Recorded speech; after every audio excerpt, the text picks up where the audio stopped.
चलो let's begin. Good morning. चलो question 11 था कि इलस्ट्रेशन 11 था?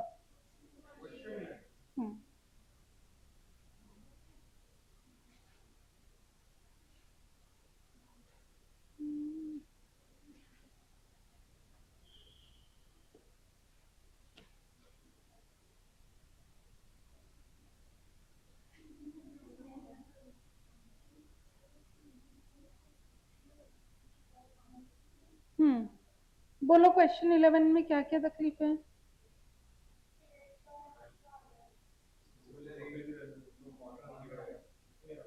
हाँ, नहीं नहीं, वो लोड हो रहा है इसीलिए। वो आज वैसे ही है क्या? अच्छा अच्छा अच्छा, ठीक है। हाँ हाँ,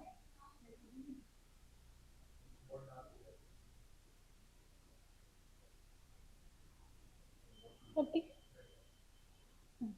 आ जाओ 11 ना। ये देखो 11, करो कंपेयर, क्या किया तुमने, क्या गड़बड़ करा?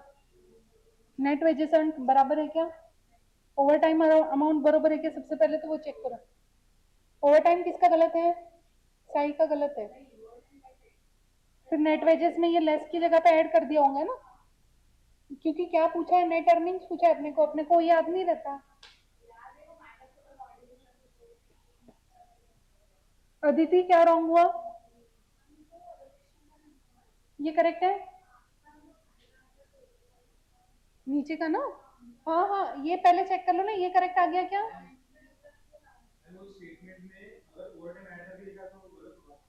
ये स्टेटमेंट ऑफ एम्प्लॉय कॉस्ट में, हाँ, क्योंकि अपन रेट निकाल रहे, तो ओवर टाइम हर बार कर रहे क्या? तो रेट नॉर्मल ही निकलेगा विदाउट ओवर टाइम, और फिर अपन ओवर टाइम अलग से लेंगे। समझे क्या? ये ना, तो भैया ये निकाल किस लिए रहे हो आप ग्रॉस वेजेस अर्न? आप ओवर टाइम का पैसा निकालने को ही निकाल रहे हो ना, रेट निकालने को। फिर इसको ग्रॉस वेजेस अर्न को divided by number of hours से करोगे तो रेट पर आ रहेगा। नीचे वही किया होगा ना, ये देखो ओवर टाइम वर्किंग। अच्छा, बेसिक और डीए के बेसिस पे। हाँ हाँ हाँ, तो ये यहाँ पे ग्रॉस वेजेस अर्न में आपने ओवर टाइम ऐड किया है। हाँ, मैंने आपको जब फॉर्मेट लिखाया था, अगर आप देखोगे उसमें मैंने ओवर टाइम में डैश किया था। आप लोगों को बोला था मैं बाद में बताऊंगी, अभी ये कॉन्ट्रास्ट के इशू की वजह से दिखेगा नहीं।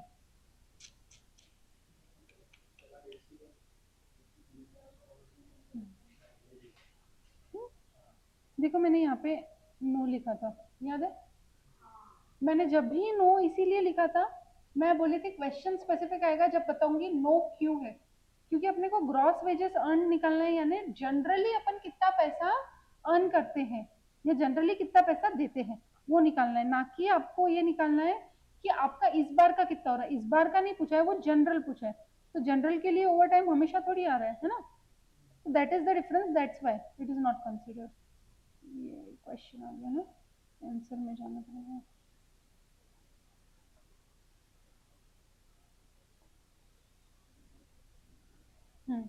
देखो एलोकेशन, एलोकेशन देख लो, किसको किसको एलोकेशन का था। आपका राउंडिंग का हुआ है ना प्लीज थोड़ा, ठीक है। ये यहाँ पे डेसिमल आ रहा होगा, आपने डेसिमल लिया। हाँ, 48 आया।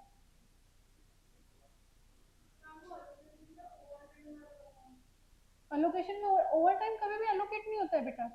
ओवर टाइम हमेशा एग्जैक्ट करना है। क्वेश्चन में बोला था कि जो वर्कर ए है, वर्कर का नाम ए ही है ना, नहीं वर्कर क्या है, पी और क्यू है ना। तो ये पी वाला जो वर्कर है, वो वर्कर ओवर टाइम कर रहा है कौन से इसमें? बोले एस वाले जॉब में ही कर रहा है, तो एस वाले जॉब में ही ओवर टाइम का पूरा पैसा जाएगा। ओवर टाइम का पैसा कैसे निकालोगे? वो तो नॉर्मल है, basic plus DA. Basic plus D अगर 210 घंटों के लिए दे रहे हैं तो 8 घंटों का दो बार, यानी 2 दिन ओवर टाइम किया उसने। नहीं नहीं, 8 घंटे ओवर टाइम किया ना, डबल द रेट से दे रहे हैं, इसलिए to double the rate into 18,000 रुपए दे रहे हो आप 210 घंटे की। तो 1 घंटे का कितना दे रहे हैं, ये निकल गया। ऐसा 8 घंटे ओवर टाइम किया, डबल रेट से मिलेगा। समझ में आया क्या? तो ये ओवर टाइम का पैसा आया। ओवर टाइम का पैसा कभी भी अलोकेशन टेबल में सब जगह पे अलोकेट नहीं होता है। ओवर टाइम डायरेक्टली जिसका है उसी पे जाता है, और अलोकेट क्या होता है, नॉर्मल और नॉर्मल ऊपर का जो है वो अलोकेट हुआ है वो प्रोपोर्शन में, नीचे का जो है वो अलोकेट हुआ है। 210 घंटे या अमाउंट टोटल वैसे अलोकेट होंगे। समझ में आया क्या? ये मैंने आपको क्लास में घर यहाँ पे कराया भी है एक क्वेश्चन, और वो पूरा लिख के करवाया है कि कैसे करना है। टोटल नॉर्मल कॉस्ट निकालने के लिए आप रेट कौन सा लोगे, वही है ना आपका। तो इसमें उन्होंने रेट नहीं लिया डायरेक्ट, क्या आप टोटल नॉर्मल कॉस्ट के लिए रेट क्या लोगे, आप आपका रेट आ जाएगा 19410 डिवाइडेड बाय 210 घंटे। इतना पैसा मिल रहा है पी को और 210 घंटा, तो पर आवर कितना रेट मिल रहा है, 92.4, 92.4 मिल रहा है। और उसके कितने आवर्स है ए में, उससे मल्टीप्लाई करो, उसके कितने आवर्स है बी में, उससे मल्टीप्लाई करो, सेम आंसर आता है। करके देखो। ओवर टाइम मैडम अलग से लेना है, वही बोल रही है, ओवर टाइम का नॉर्मल से कोई रिश्ता नाता नहीं है। मैंने आपको जो क्वेश्चन कराया उससे कंपेयर किया कि आपने नॉर्मल वेज निकाल रहे ना अपन, तो नॉर्मल वेज में अपन ओवर टाइम नहीं कंसिडर करते हैं। आपका डाउट मेरे को समझ गया, या तो आप ये बोल रहे हैं यहाँ पे ओवर टाइम डालो, आपने यहाँ पे ओवर टाइम डाला ना टोटल वेज। ओवर टाइम को किससे मल्टीप्लाई करना, ओवर टाइम का रेट निकालना है आपको। क्या बोल रहे हैं, double of basic plus DA. Basic कितना है आपका, 18,000 है, डीए कितना है, 1200 है, कितना हो गया, अच्छा अच्छा ऊपर है, हाँ ठीक है। हाँ, तो 12,000 प्लस 6,000 यानी 18,000 हो गया बेसिक प्लस डीए। अब ये 18,000 बेसिक प्लस डीए कितने घंटों के लिए मिल रहा है, 210 घंटों के लिए, तो रेट क्या हो गया आपका, 85.71 into two, double the rate. ये रेट से मिलेगा ओवर टाइम का रेट, ये निकला इंटू 8 आवर्स ओवर टाइम किया, तो वही आ रहा है ना उनका भी। उन्होंने अलग तरीके से निकाला है, आप अलग तरीके से निकाल सकते हो, बात एक ही है। समझ में आया क्या, किसी को डाउट है? अदिति क्या हो गया गड़बड़?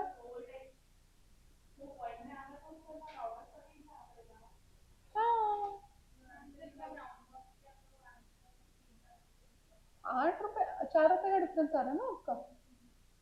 आइडियली आना नहीं चाहिए, आइडियली आना नहीं चाहिए, आपका राउंडिंग का कुछ तो गड़बड़ हुआ है। प्रॉपर राउंडिंग करे तो राउंडिंग का एरर नहीं आना चाहिए। हाँ, तो डेसिमल को राउंड अप किया होगा ना, तो आपका 86 का रेट हो गया होगा।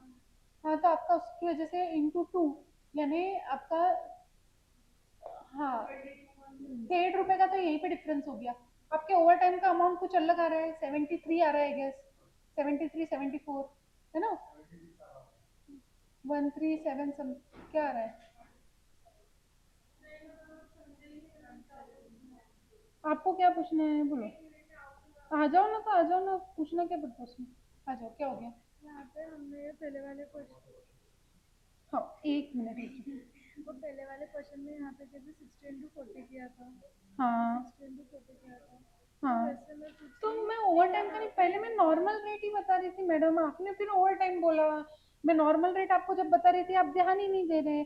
नॉर्मल रेट क्या आएगा, ये 19,410 रुपए नॉर्मल है 210 घंटे के लिए, तो आपका नॉर्मल रेट जो है वो 19410 डिवाइडेड बाई 210 आएगा। और आपका ओवर टाइम का रेट क्या आएगा, 18,000 डिवाइडेड बाई 210 इंटू टू, ये आपका ओवर टाइम, हाँ ये ओवर टाइम का रेट इंटू 8 आवर्स आपके ओवर टाइम के, ये आपका नॉर्मल का रेट इंटू जितने भी नॉर्मल आवर्स है, ये 3 के प्रपोर्शन के जितने हैं, ये 3 के प्रपोर्शन के जितने, ये 4 के, ये फॉर मैं क्या बोल रही हूँ, ये फॉर पी बोल रही हूँ, तो ये मैं टोटल पे करूंगी, समझा क्या। हाँ, तो आपको मैं पहले यही बता रही थी, फिर आप मेरे को ओवर टाइम बोल दिए, आप ही कंफ्यूज हो रहे हो, आप क्या पूछ रहे हो।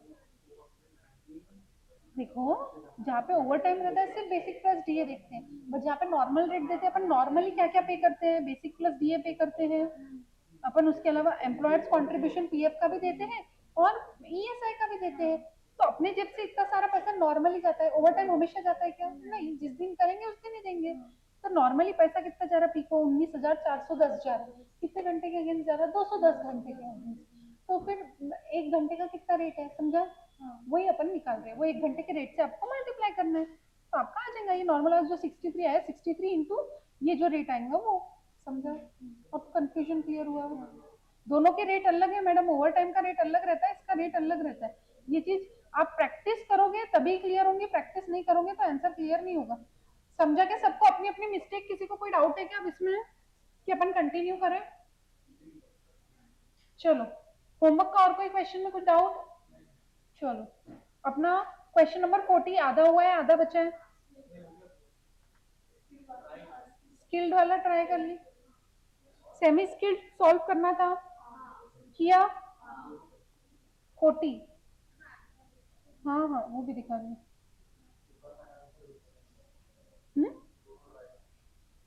किसका? 40 स्किल्ड पे बोल रहे हो ना आप? हाँ हाँ दोनों ही बता रही हूँ, साथ में ही बता रही हूँ।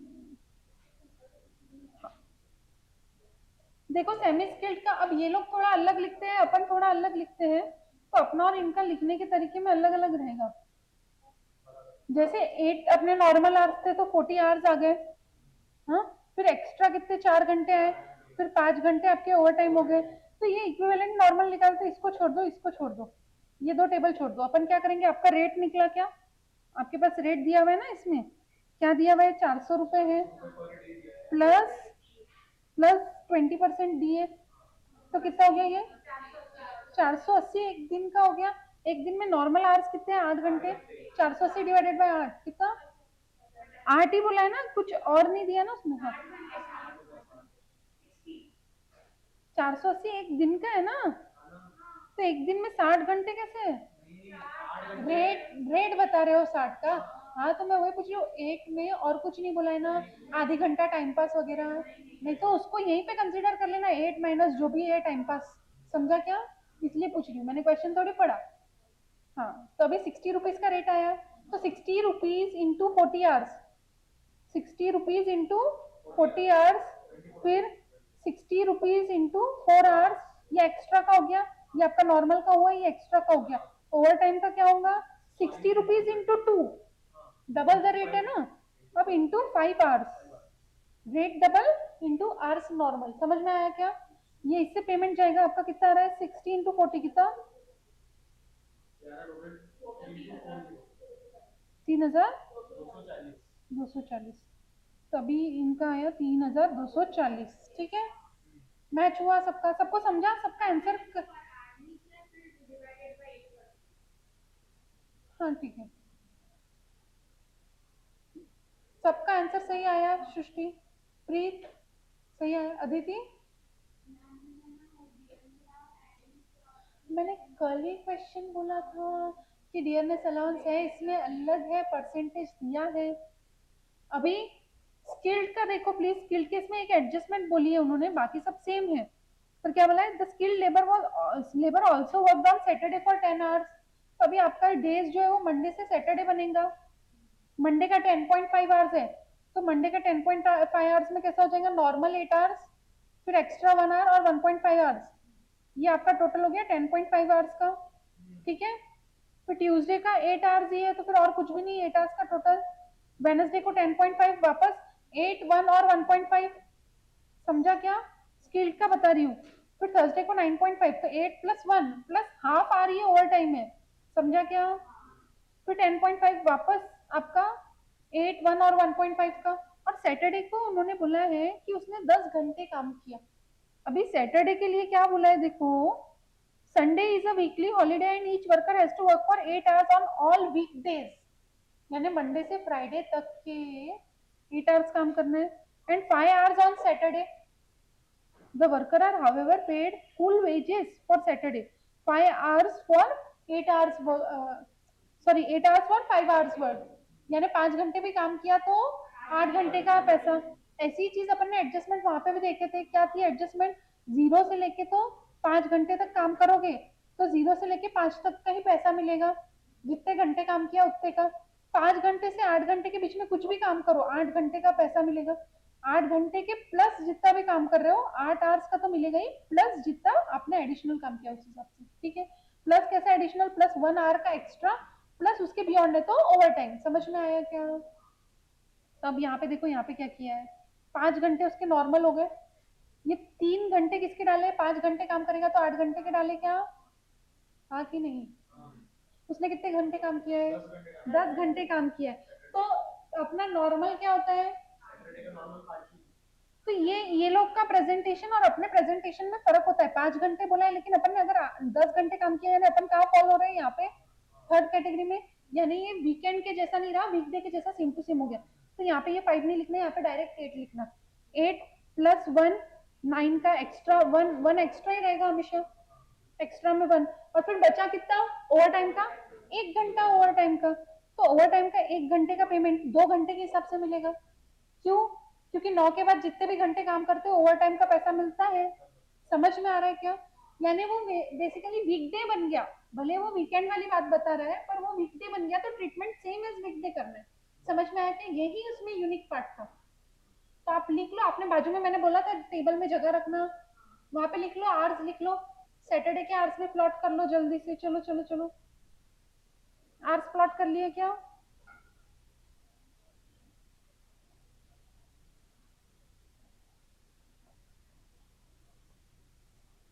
आवर्स प्लॉट कर लिए? करो।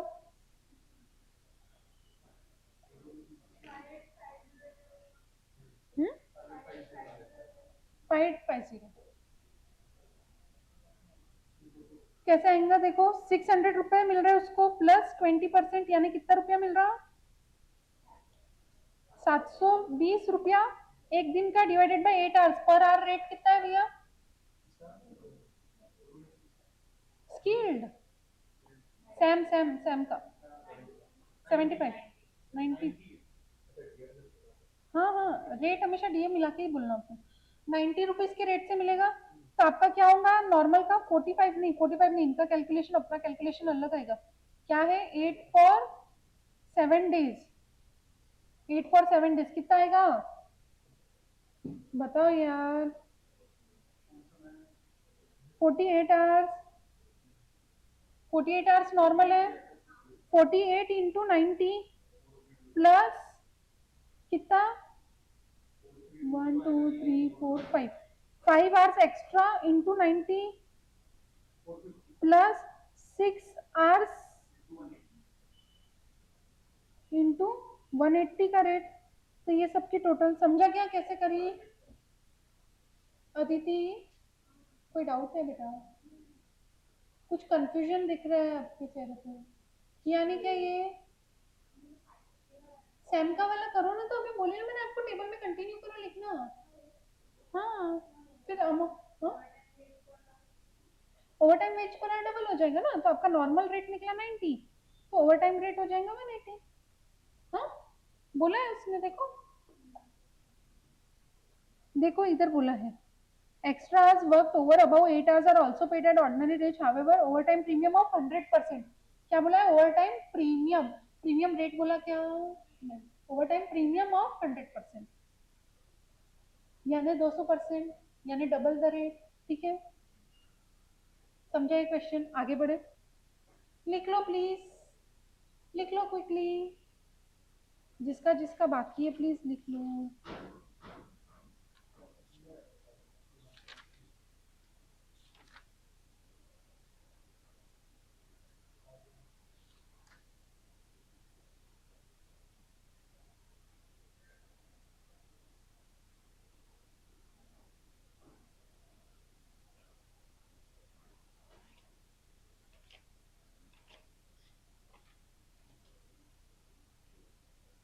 लिख लिया सबने? हो गया?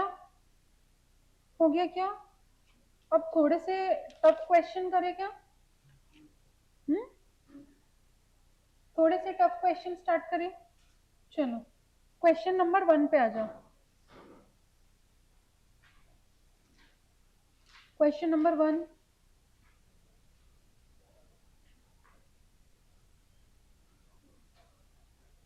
Tommy HL Limited pays the following to a skilled worker engaged in production work.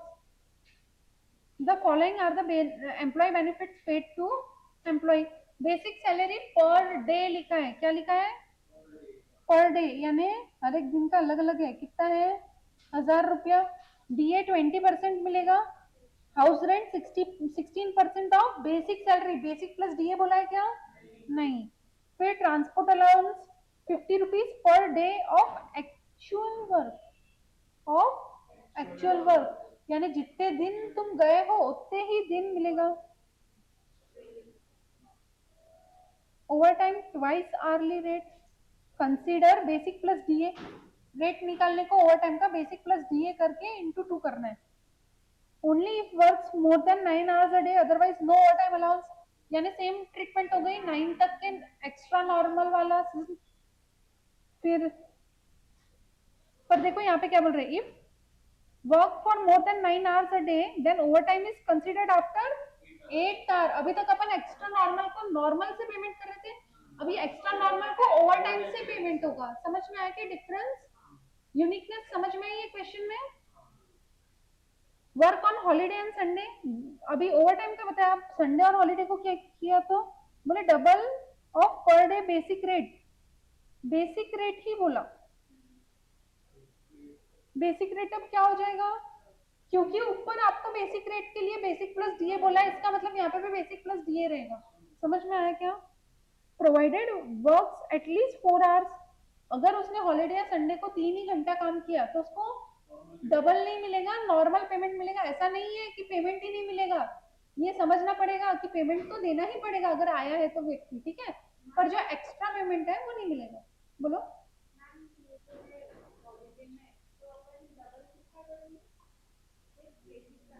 अरे नहीं, बेसिक रेट बोल रहा ना मैडम, रेट कैसे आएगा? Basic rate basic plus DA लेके आएगा, कहाँ से पता चला? ओवर टाइम में उन्होंने क्योंकि बता दिया अपने को, ओवर टाइम में क्या बोला, बेसिक एंड डीए कंसिडर करना है आर्ली रेट के लिए, वो आर्ली रेट ही बेसिक रेट बनेगा। हाँ, समझा? समझ में आ रहा है क्या? अगर यहाँ पे सिर्फ बेसिक लिखा रहता, यहाँ पे एंड डीए नहीं लिखा रहता, तो यहाँ पे भी अपन सिर्फ बेसिक का ही लेते थे डबल। समझा? तो जैसा क्वेश्चन बोल रहा है उस हिसाब से इंटरप्रिटेशन चेंज हो जाएगा।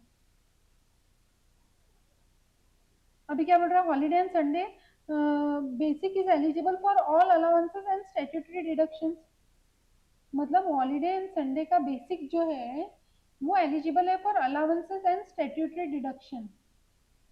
इसका मतलब क्या हुआ, अभी आपको संडे को कितना पैसा मिल रहा, 200% मिल रहा, उसमें से जो 100 है नॉर्मल वाला, उस पे बोले आपको कंट्रीब्यूशन भी मिलेगा, उस पे आपको अलाउंस भी मिलेगा। समझ में आया क्या? ये जो बचा हुआ ओवर टाइम का 100 है वो उस पर कुछ नहीं मिलेगा, नॉर्मल सैलरी के जैसा आधा ट्रीट करो, आधा ओवर टाइम का पैसा ट्रीट करो, ऐसा बोला है उसने।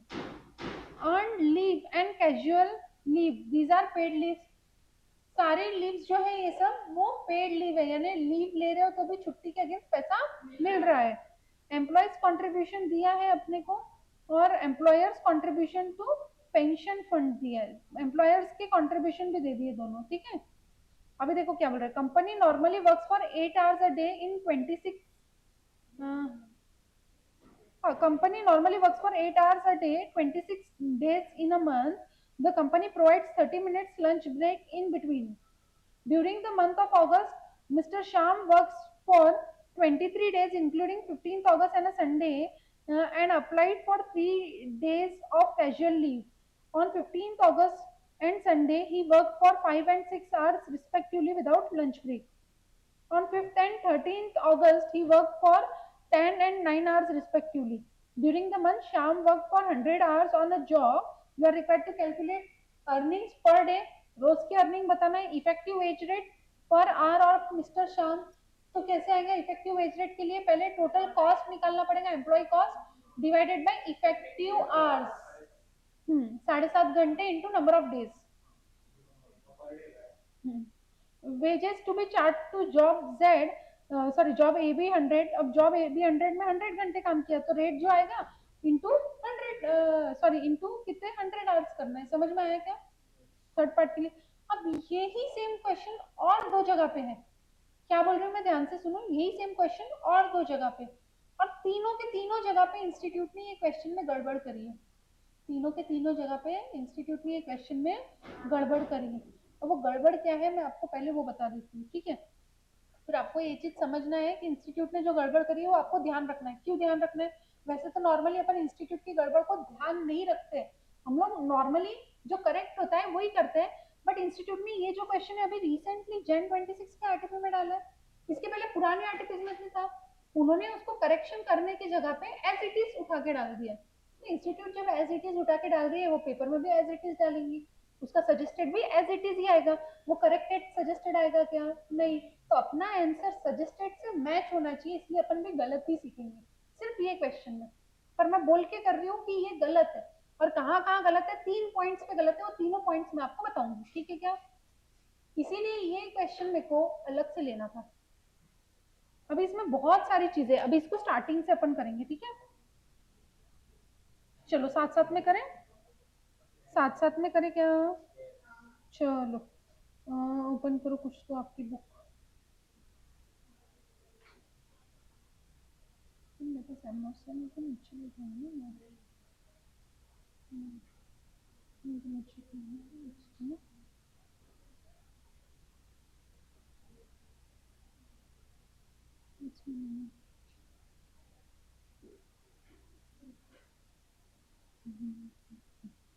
चलो लिखे, आप लोग ओपन करो आपका रजिस्टर और टेबल बनाओ। पहले तो लिखो calculation of earnings per day, calculation of earnings per day, और टेबल बनाओ। फिर इसके बाद एक और कैटेगरी ऑफ क्वेश्चन मेरे को कराना है आप लोगों को, ये क्वेश्चन होने के बाद। नहीं, कॉन्सेप्ट एक बड़ा कॉन्सेप्ट और बचा है। कॉन्सेप्ट में भी एक्चुअली अगर क्वेश्चन वाइज देखे तो 2-3 कॉन्सेप्ट बचे हैं, वैसे एक ही कॉन्सेप्ट बचा है। Calculation of earnings per day लिखा।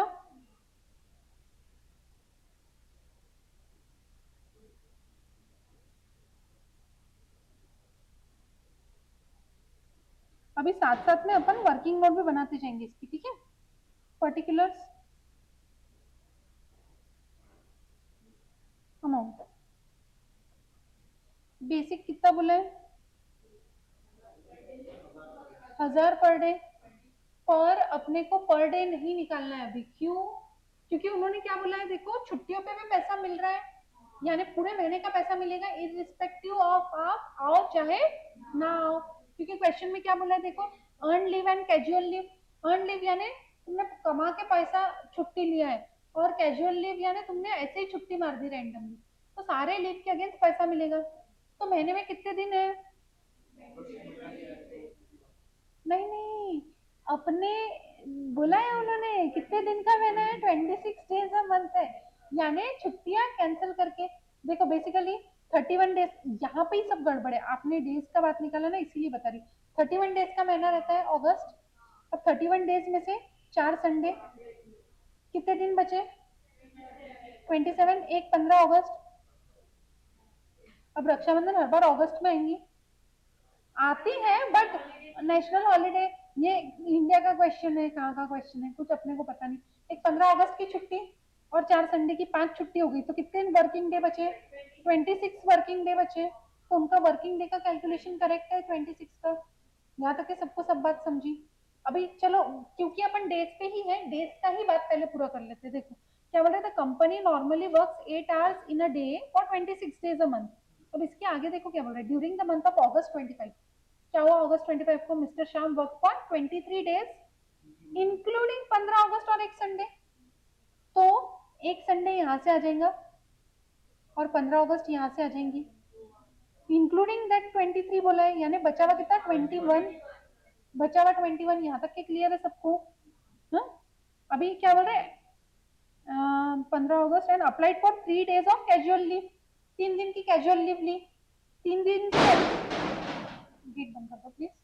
3 दिन की कैजुअल लीव संडे में से जाएंगी क्या? संडे को तो एनीवेज छुट्टी है, कैजुअल लीव बोल रहे, पेड लीव नहीं बोल रहे। पेड लीव बोली रहती तो संडे की कंसिडर होती थी, लेकिन कैजुअल लीव बोलिए तो 26 डेज में से कितने दिन की? 3 दिन की। तो ये दोनों मिला के कितना हो गया? 24 डेज।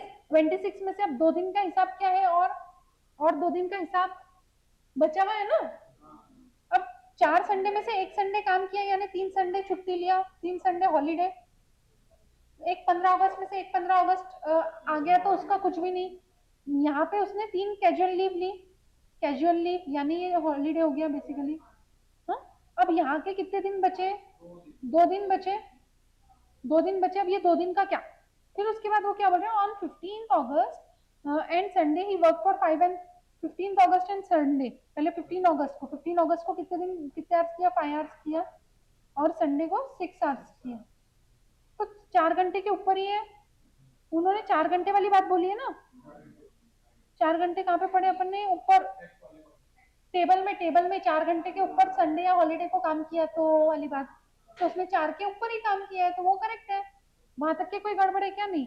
बट अब देखो क्या बोल रहे हो उसके आगे, ऑन 5th एंड 13th अगस्त। और 5th और 13th अगस्त जो है वो अपने को पता है क्या कौन सा दिन है? रैंडम 2 दिन गिनेंगे ये जो बचे हुए हैं उसमें से। अब मेरे को बताओ ये बचे हुए 2 दिन गिनूं कि ये 21 में से डेज गिनूं? क्योंकि उसने काम कितने दिन किया है? 23 डेज ही किया है। तो ये 2 दिन का हिसाब है क्या अपने पास? नहीं है। तो आइडियली इसमें से 2 दिन गिनना चाहिए। इसमें से एक था 5th और एक था 13th। तो बोले 5th को 10 घंटे काम किया और 13th को 9 घंटे काम किया। तो यानी 1 घंटे का यहाँ पे ओवर टाइम मिलेगा। आइडियली 1 घंटे का मिलना नहीं चाहिए। क्यों? क्योंकि ओवर टाइम में पढ़ो क्या लिखा है, अगर 9 आवर्स के ऊपर काम करता है तो 8 के बाद ओवर टाइम मिलेगा। पर उसने 9 के ऊपर किया क्या? एग्जैक्ट 9 किया, एग्जैक्ट 9 किया तो ओवर टाइम मिलना चाहिए क्या? बट ये लोग दे रहे, पहली गलती। ये लोग दे रहे 9 पे, पहली गलती। क्योंकि 9 exact is the cut off. अब 9 पे देना चाहिए नहीं देना चाहिए वो डिलेमा है, पर स्टेटमेंट पढ़ने से ऐसा ही लग रहा है कि 9 पे नहीं देना चाहिए। करेक्ट है, पर वो लोग दे रहे हैं। पहली मिस्टेक ये समझे। दूसरी मिस्टेक ये 2 दिन का कोई हिसाब ही नहीं है, तो वो दूसरी मिस्टेक। अब तीसरी बात क्या है? तीसरी बात अपन बाद में देखते हैं। इसमें अब देखो ये 10 आवर्स है, तो यानी इसमें कितना ओवर टाइम हो गया? 2 आवर्स का। 2 आवर्स का ओवर टाइम हो गया, यहाँ पे 1 आवर का ओवर टाइम हो गया उनके हिसाब से। यहाँ तक ये सब क्लियर है। हम जब अपन ट्रांसपोर्ट अलाउंस पढ़ रहे थे उसमें क्या बोला है? 50 rupees per day of actual work. जितने दिन काम किया उतने का 50 रुपीज मिलना चाहिए। कितने दिन काम किया उसने? 21 डेज काम किया, प्लस ये 2 दिन काम किया, 23 डेज काम किया। हाँ, करेक्ट है। तो 23 डेज का ट्रांसपोर्ट अलाउंस चाहिए। वो लोग ट्रांसपोर्ट अलाउंस में भी गड़बड़ कर रहे हैं। ट्रांसपोर्ट अलाउंस जो है वो आपका ले रहे हैं टोटल 23 डेज का ही ले रहे हैं, लेकिन अब वो खुद काम कितने दिन किया वो 23 डेज कंसिडर नहीं कर रहे। वो क्या बोल रहे हैं, ये जो ब्रांच निकाले अपन ने 21 के नीचे, वो 21 के नीचे की ब्रांच नहीं है, वो ये यहाँ पे 2 के नीचे की ब्रांच है। अगर ये 2 के नीचे की ब्रांच है तो उसने काम कितने दिन किया? 21 डेज, 23 डेज किया क्या? 25 डेज किया आइडियली। करेक्ट है। तो फिर 25 डेज का ट्रांसपोर्ट अलाउंस चाहिए, पर वो ट्रांसपोर्ट अलाउंस 23 डेज का ही दे रहे, लेकिन वो बोल रहे काम उसने 23 डेज प्लस 2 दिन ऐसे जहाँ पे एक्स्ट्रा किया। अब 2 दिन एक्स्ट्रा वाला कहाँ से निकाला? अब इफेक्टिव आवर्स निकाले, वहां पे गड़बड़ किया उन्होंने। कहाँ पे गड़बड़ किया? इफेक्टिव आवर्स निकालना पड़ेगा, रेट पर आवर निकालना है। तो समझ में आ रहा है क्या क्वेश्चन में 3 जगह कहाँ पे गड़बड़ हुई? पहली चीज गड़बड़ की मैंने आपको बताई, ये जो ब्रैकेट है, ये जो 2 दिन का सारा दिक्कत वाली बात है, ये 2 दिन जो है वो 21 के कंसिडर ना करते हुए वो एडिशनल 2 डेज कंसिडर कर रहे हैं। ये पहली गड़बड़ हुई। दूसरी गड़बड़ क्या हुई उनकी? 9 आवर्स होने पे भी ओवर टाइम ले रहे हैं। एग्जैक्ट 9 आवर्स पे ओवर टाइम नहीं मिलना चाहिए था, 9 के ऊपर जाना चाहिए था, तो यहाँ पे ओवर टाइम ले रहे हैं। ये दूसरी गड़बड़। और तीसरी गड़बड़, अगर तुम ये यहाँ पे कंसिडर कर रहे हो, दैट मीन्स तुम क्या कंसिडर कर रहे हो? 25 डेज काम किया तो फिर ट्रांसपोर्ट अलाउंस में 25 डेज का लो। हाँ या नहीं? ये चीज क्लिक हो रही है सबको? ये 3 मिस्टेक समझी। अब अपन स्टार्टिंग से शुरू करते हैं, ठीक है।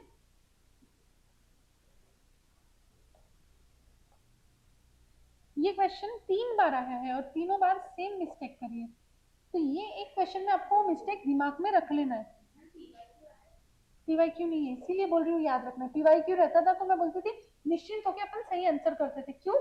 क्योंकि एक बार आ गया पेपर में तो दूसरी बार सेम टू सेम क्वेश्चन आने की प्रोबेबिलिटी कम, और same to same similar question दे रहे तो इस बार कोई जो दूसरा सजेस्टेड आंसर निकालेगा वो थोड़ा समझदार होगा तो करेक्ट करेगा। पर अगर वो पीवाईक्यू नहीं आया, दैट मीन्स वो क्या है, कॉपी पेस्ट कर सकते हैं पूरा क्वेश्चन, और सजेस्टेड भी कॉपी पेस्ट करेंगे ऑब्वियसली। पर जब कॉपी पेस्ट की बात आती है तो गलत के साथ गलत ही जाएगा ना। समझ रहे हो? ये दिक्कत है। चलो लिखो बेसिक। अभी आपको ये समझना है, आपको पर डे निकालना है, लेकिन उसके लिए पहले टोटल टोटल निकालना जरूरी है। हाँ, क्योंकि इफेक्टिव पर डे उसको कमाई कितने दिन की मिलनी चाहिए? 23 दिन की मिलनी चाहिए, पर 26 दिन का पैसा मिलेगा। तो 26 दिन का पैसा टोटल न्यूमरेटर में divided by number of days या आवर्स ऑफ 23 डेज, और फिर वैसे इफेक्टिव उसका रेट पर आवर भी आ जाएगा और इफेक्टिव उसका पर डे का सैलरी भी आ जाएगा। समझ में आ रही क्या बात, क्या बोल रही हूँ मैं? कंफ्यूजन है तो मेरे साथ साथ लिखो, मैं क्या बोल रही हूँ धीरे धीरे समझ जाएगा। बेसिक कितना है? 1000 रुपया, 1000 रुपीज इंटू कितना दिन? पूरे दिन देंगे, क्योंकि छुट्टी का भी पैसा मिल रहा है। समझ में आया क्या सबको? हाँ या नहीं? 26,000। फिर डी ए कितना? 20%। इसका 20% बताओ कितना? तो बेसिक प्लस डी ए कितना हो गया आपका? फिर अब आपको क्या आएगा? इसके बाद बोला H R A, house rent allowance को एच आर ए बोलते हैं। एट द रेट 16% ऐसा लिख लेना। डीए में भी एट द रेट 20% लिख लेना, यानी समझ में आता। अब यहाँ पे एट द रेट 20% लिख के छोड़ दिए तो चलता, क्योंकि ऊपर का ही 20% है, पर यहाँ पे 16% लिख के चलेगा क्या? ऊपर का 16% है क्या 31 का? नहीं। ऑफ बेसिक, देखो बेसिक का बोला है ना उन्होंने, बेसिक सैलरी का बोला है। कितना आता? 4160। ठीक। हाँ, फिर अब टोटल का काम नहीं है ना। अब इसके अलावा क्या आएगा? एम्प्लॉयर कंट्रीब्यूशन, हाँ ट्रांसपोर्टेशन भी लेंगे। Transportation per day of actual work है तो वो एक्चुअल ऐड करेंगे। एम्प्लॉयर कंट्रीब्यूशन किस चीज का? पीएफ का और पेंशन फंड का। बेसिक प्लस डीए का बोला, इसीलिए अपन ने वहां पे टोटल निकाले 12% at the rate 7%। Basic plus DA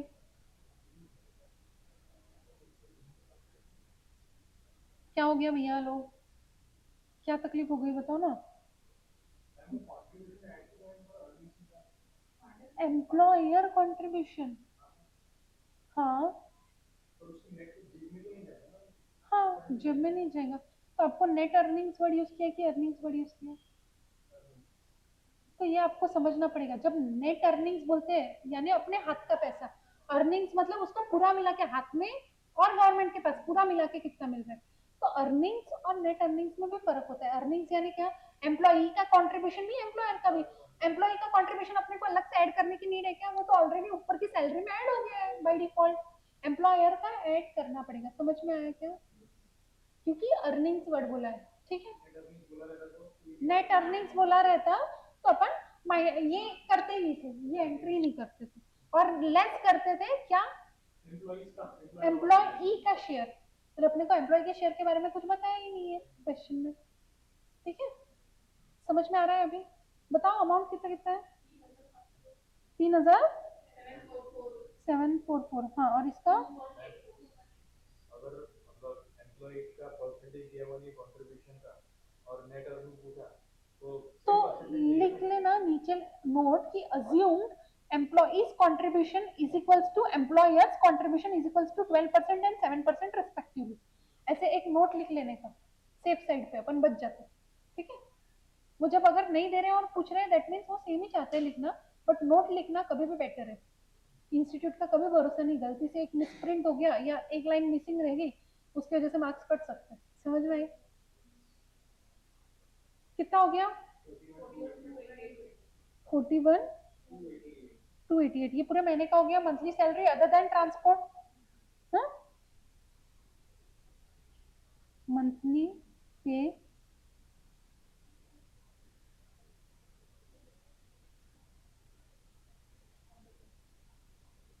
other than transport, अभी divided by number of days.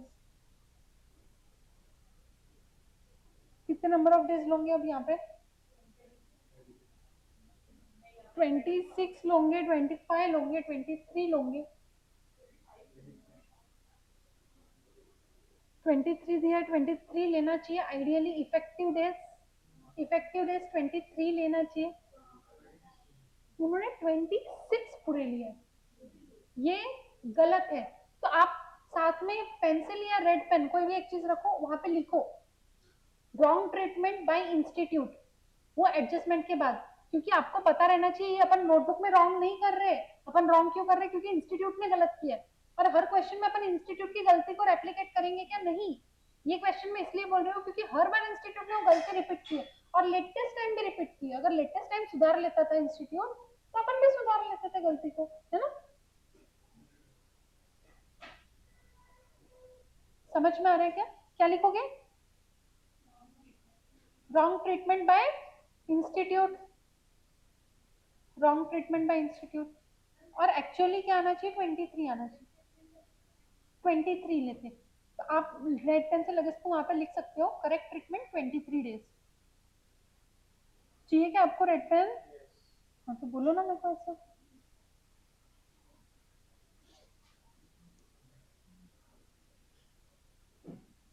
Divide करके बताओ कितना आ रहा? 1588। अब 1588 जो है उसमें ट्रांसपोर्टेशन ऐड नहीं किया क्योंकि कितने एक्चुअल डेज है उसके ऊपर है। ये लो कैच करो,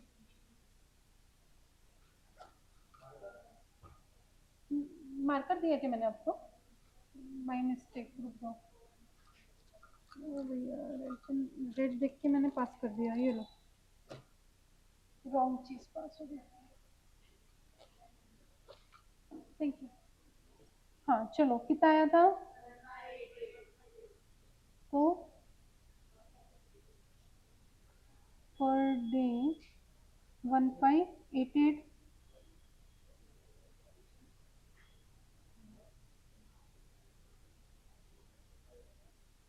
therefore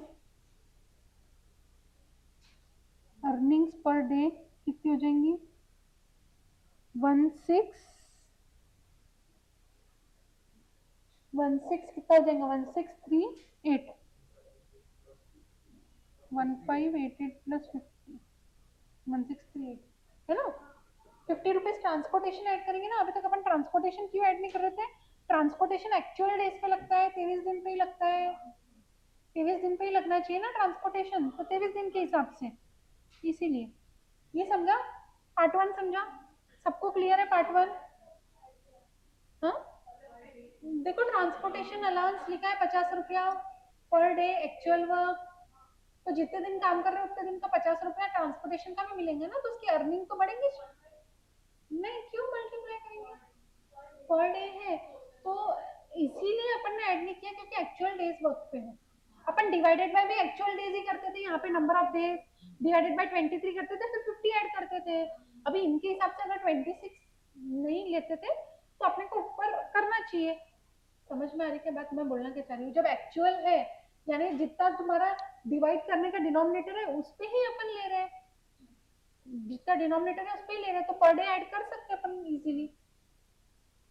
अपन ने ये सब क्यों किया? डायरेक्ट पर डे ऐड क्यों नहीं किया? क्योंकि एक्चुअली में डिनोमिनेटर में 26 नहीं चाहिए था, न्यूमरेटर में 26 से मल्टीप्लाई करके 1000 रुपीज वगैरह चाहिए था, पर डिनोमिनेटर में 26 चाहिए था, क्या 23 चाहिए था। समझ में आया क्या? और अगर अपन ये समझते 23 प्लस वो दो है जहाँ पे ओवर टाइम किया है तो भी 25 आता था डिनोमिनेटर। समझ में आया क्या? 26 तो कोई हालत नहीं आता। क्लियर है सबको? अब नेक्स्ट चीज करने के लिए क्या करना पड़ेगा? देखो, effective wage rate per our बोला है, तो कैलकुलेशन ऑफ आवर्स, तो इसके लिए एक वर्किंग नोट।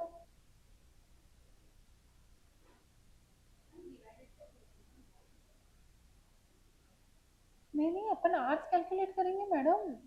करो कैलकुलेशन ऑफ,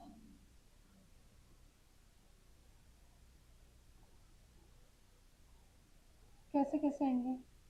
8 घंटे माइनस आधा घंटा लंच ब्रेक, है ना? कितने दिन? 26 दिन। 26 दिन कितना हो गया?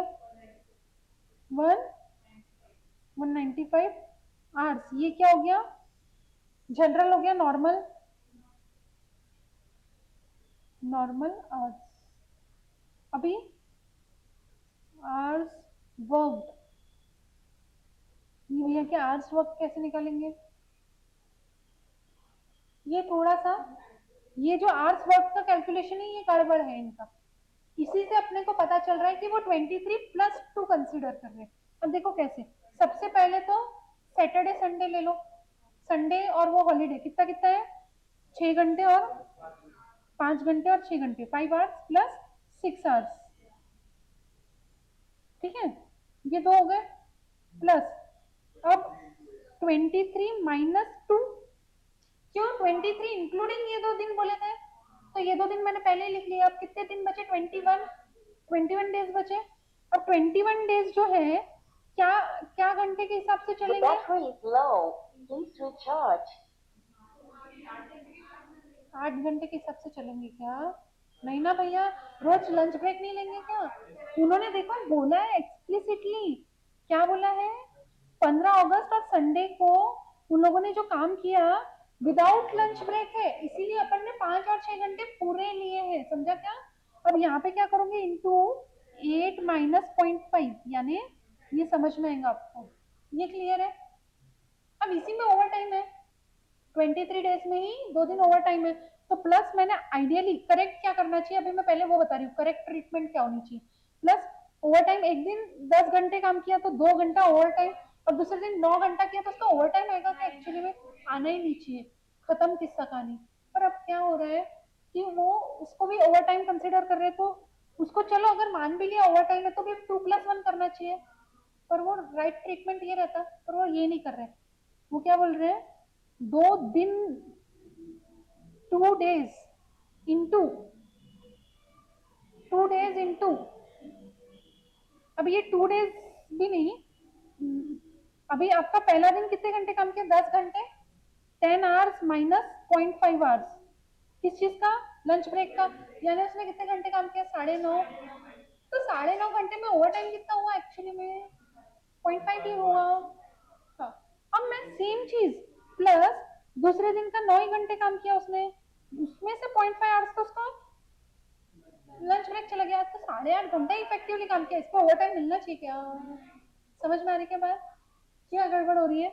अभी ये इतने घंटे लिए, पर मैं ये एक दिन और ये एक दिन पूरा बढ़ा दूं तो मेरे कितने दिन हो गए, 20 डेज, 21 डेज, ये 21, 22, 23, 24, 25, समझ में आ रहा है। इन्होंने क्या बोला है, 23 डेज काम किया वो आदमी ने, जिसमें से ये लोग 25 डेज ले रहे हैं, which is again wrong treatment. तो लिखो इसके नीचे रेड पेन से या पेंसिल से,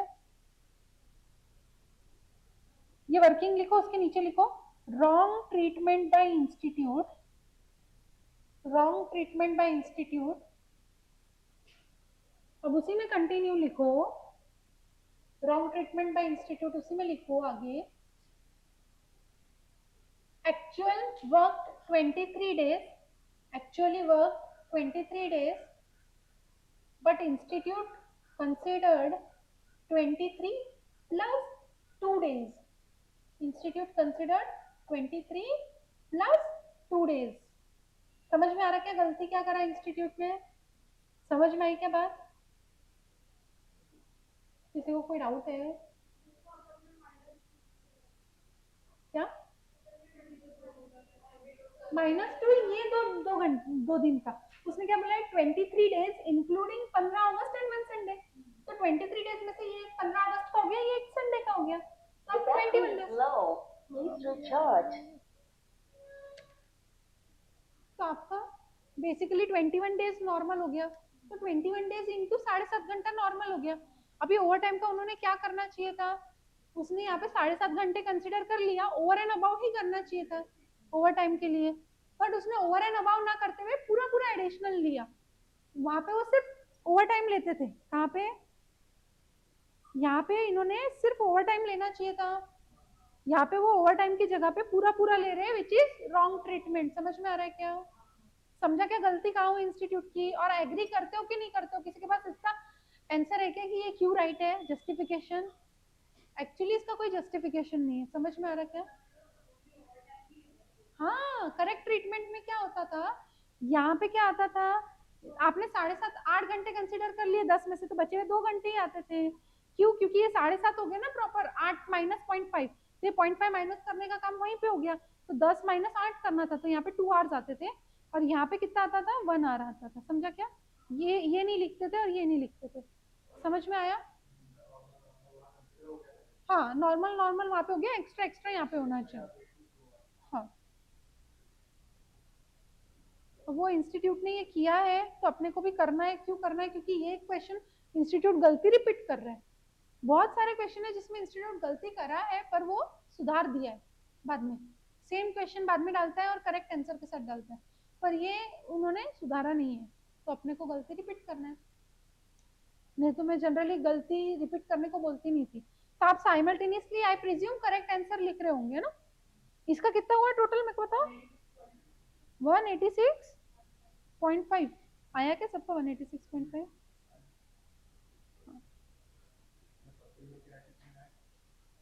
आया है क्या अभी? नहीं नहीं, ये जैन 26 के आरटीपी में। हाँ, पर अभी जैन में डाला है रिसेंटली, तो अभी सितंबर में उसके एग्जैक्ट बाद में वापस से डालेंगे, उसके चांसेस कम है। वहाँ पे वो लोगों को ये भी फुर्सत नहीं रहती कि उन्होंने कौन सा क्वेश्चन 2 साल पहले ही लिया था वो चेक करें। वो ना एनालिटिक्स पे से पिक करते हैं। एआई का उसमें बहुत बड़ा रोल है। वो एआई यूज करके देखते हैं अभी लास्ट कितने क्वेश्चन एमटीपी में रिकर हो गए, कितने आरटीपी में रिकर हो गए, तो वो सब क्वेश्चन छोड़ के कुछ नया क्वेश्चन उठा के अगले आरटीपी एमटीपी में आते हैं। सेम सेम एडजस्टेंट ईयर में नहीं आता, एडजस्टेंट एग्जाम में नहीं आता। ये यहाँ तक क्या हुआ? अब इसका मेन वर्किंग निकालते हैं, तो लिखो एक्चुअल मेन आंसर। अब क्या बोला? Effective wage rate per our, तो लिखो कैलकुलेशन ऑफ इफेक्टिव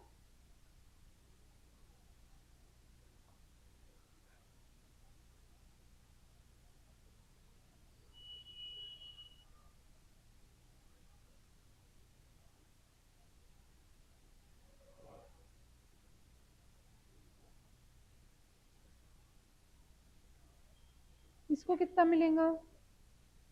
1000 रुपये इंटू 26 दिन का पूरा पैसा मिलेगा। और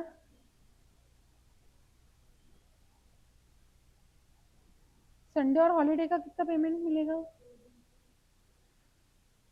अभी मैं यहाँ पे संडे और हॉलीडे क्यों लिख रही हूँ? क्योंकि आपको संडे और हॉलीडे में बोला है 2 हिस्से। जब मैंने पढ़ा था टेबल में, जब आपको बना के बताया था 200% मिल रहा है संडे और हॉलीडे का, जिसमें से 100% इज एलिजिबल फॉर एवरीथिंग। बोला था ना, कंट्रीब्यूशन भी, अलाउंस के लिए भी, सब चीज के लिए एलिजिबल है। तो इसीलिए उसको बेसिक का पार्ट गिनेंगे। समझ में आ रहा क्या?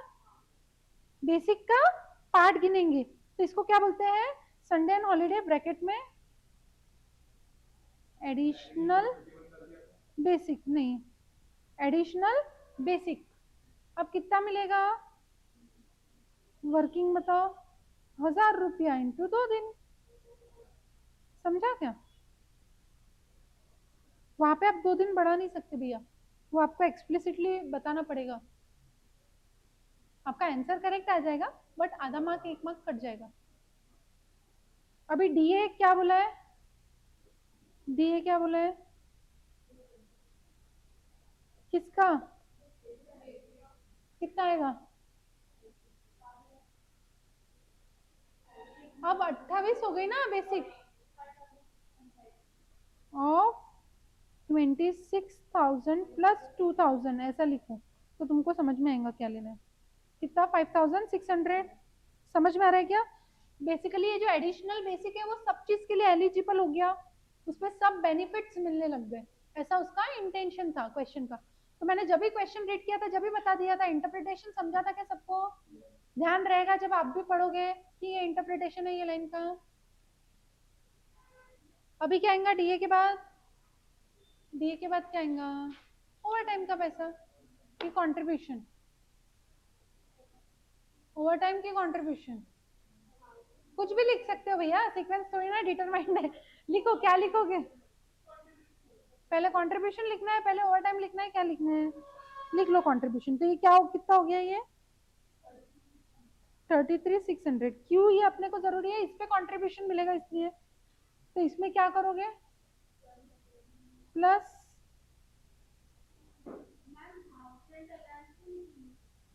लिखेंगे ना, सब लिखेंगे। सीक्वेंस कोई मैटर नहीं करता मैडम, सब चीजें लिखेंगे।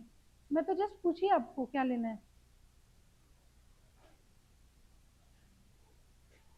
@ 12% और 7% है ना? 12 और 7। हाँ, अमाउंट बता दो कितना कितना।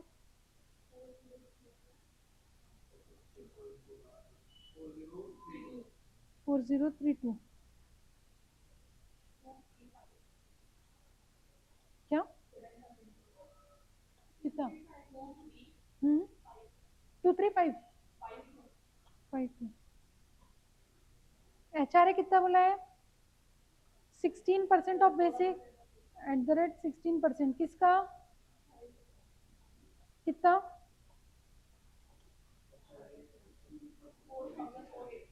4480 अब क्या बचा ट्रांसपोर्टेशन ट्रांसपोर्ट अलाउंस कितना 50 रुपया इंटू अब उन्होंने जब इफेक्टिव आवर्स के लिए 25 दिन ले लिए इफेक्टिव आवर्स के लिए 25 दिन ले लिए तो अगर तुम गलत कर ही रहे हो तो पूरा उसी हिसाब से करो ना तो अब उन्होंने यहाँ पे क्या कर दिया ट्रांसपोर्ट अलाउंस में 23 दिन ही ले लिया समझ में आ रहा क्या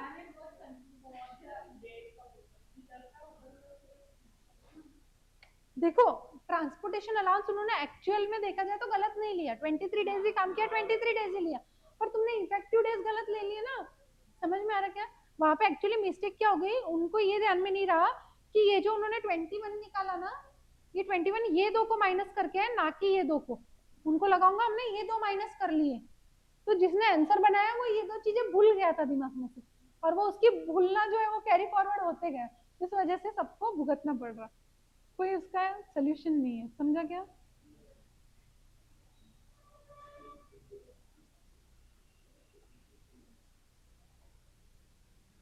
तो अब यहाँ पे ट्रांसपोर्टेशन 23 डेज का ही लेंगे 1150 अभी ओवर टाइम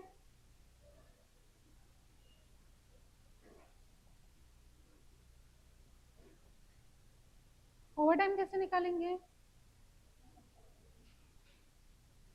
ओवर टाइम कैसे निकालेंगे ओवर टाइम 10 घंटा काम किया 10 घंटा काम किया एक बार उसमें से 8 घंटा नॉर्मल और -0.5 लंच ब्रेक कितना बचा 1.5 प्लस दूसरे दिन 9 घंटा काम किया -8 घंटा नॉर्मल -0.5 लंच ब्रेक 0.5 यानी कितने घंटे हो गए 2 घंटे 2 घंटे इंटू डबल का रेट इंटू 2 इंटू रेट कितना आया अपना रेट कितना आ रहा अपना ओवर टाइम के लिए क्या बोला है बेसिक और डीए ही कंसीडर करो तो बेसिक और डीए से रेट कितना आएगा सबसे पहला टेबल देखना बेसिक प्लस डीए कितना है 31,200 हाँ 31,200 तो ये 31,200 रुपया मिला कितने दिन के लिए था 26 दिन के लिए था तो क्या रेट हो गया पर डे अच्छा अपने को पर आवर निकालना है ना यहाँ पे रेट पर आवर निकालना है ना इंटू 26 इंटू कितने घंटे 8 आवर्स क्या नहीं -0.5 समझा कि मैंने क्या करा क्या ट्रीटमेंट करा ओवर टाइम वापस बता रही हूँ देखो ध्यान से आपका ये 1.5 घंटे ओवर टाइम हुआ ये समझा सबको क्लियर है ये 0.5 घंटे ओवर टाइम हुआ एक दिन ये समझा ये दोनों चीजें क्लियर है ये दोनों मिला दिया तो 2 घंटे ओवर टाइम हुआ अब घंटे तो आ गए अपने पास रेट आया क्या ओवर टाइम का तो रेट कैसे निकालोगे अपन ने 31,200 रुपया दिया फॉर 26 दिन तो एक दिन का कितना दिया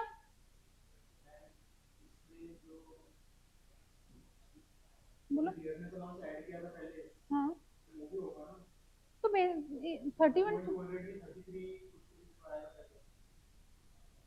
तो वही लिया ना बेटा ये देखो बेसिक प्लस डी नॉर्मल वाला ही लिया मैंने ये वाले बोल रहे ना आप इसमें तो संडे है ना अभी अपन रेट निकालते जब ओवर टाइम कंसिडर करते क्या जब अपन ओवर टाइम के लिए रेट निकालते तब अपन जब रेट निकालते वो नॉर्मल सिनेरियो का रेट निकालते सेम चीज उसने मेरे को आज आते से क्वेश्चन में पूछी जो होमवर्क दिया था कैसा रहता है ये आपका कब है ये कभी कभार हो रहा है तो ये हमेशा इससे रेट डिटरमाइन होगा क्या नहीं जो जनरल सिनेरियो होता है वहां से रेट डिटरमाइन होता है स्पेसिफिक सिनेरियो से रेट नहीं डिटरमाइन होता ये स्पेसिफिक सिनेरियो है समझ में आया जनरल वाला कौन सा इसीलिए मैंने बोली टेबल 1 पे जाओ टेबल 1 पे क्या है 26,000 प्लस 5,200 तो 31,200 समझ में आया इतना कंफ्यूजन नहीं करना है तो देखो बहुत सिंपल, इससे इजी कैलकुलेशन करना है, बहुत सिंपल कैलकुलेशन करना है तो वो भी बताती हूँ। देखो 1000 रुपया पर डे, 1000 रुपया प्लस 20%, 1000 रुपया प्लस 20% बेसिक प्लस दिए एक दिन का। अभी एक दिन में कितने घंटे भैया, 8 माइनस 0.5, ये भी कर सकते हो, एक ही बात है। कितना हो गया, वहां से भी 160 ही आ रहा था। ये कैलकुलेशन सिंपल हो गया, ये थोड़ा इजी है, ये ध्यान में रहेगा, ये ध्यान में रहेगा सबको। कैसे किया, एक दिन का आपका बेसिक कितना है, एक दिन का डीए कितना है? नहीं, एक्स्ट्रा नॉर्मल को ओवर टाइम के हिसाब से नहीं, ये केस में बोला है इसलिए। हाँ हाँ, ये सिनेरियो में वही बोला है कि आपका 9 घंटे तक होना चाहिए। अगर तुम्हारा कोई 8.5 घंटे काम कर रहा है, 8.75 घंटे काम कर रहा है, दैट मीन्स वो टाइम पास करके गड़बड़ कर रहा है। 9 घंटे काम कर रहा है मतलब वो जेन्युइनली काम कर रहा है, तो 8 घंटे के बाद जितना भी उसने एक्स्ट्रा किया सब पे ओवर टाइम का पैसा मिलेगा। हाँ, ये क्वेश्चन में उन्होंने ये भी गड़बड़ करी है। बोली ना मैंने, वो आपको जब भी तो बोली कि 9 आवर्स पे उन्होंने क्या बोला है, 9 आवर्स तक के कोई ओवर टाइम नहीं कंसिडर होगा। Just for consideration over time हुआ है कि नहीं, कैलकुलेशन के लिए वो 1 घंटा ओवर टाइम का काउंट होगा, पर कब, जब 9 के ऊपर काम हुआ, पर वो 9 के ऊपर को 9 एंड अबव देख रहे हैं। ठीक है, क्लियर है? किसी को कोई डाउट है? थोड़ा कॉम्प्लिकेटेड क्वेश्चन है, पर कोई डाउट है क्या? कितना है ओवर टाइम का पैसा?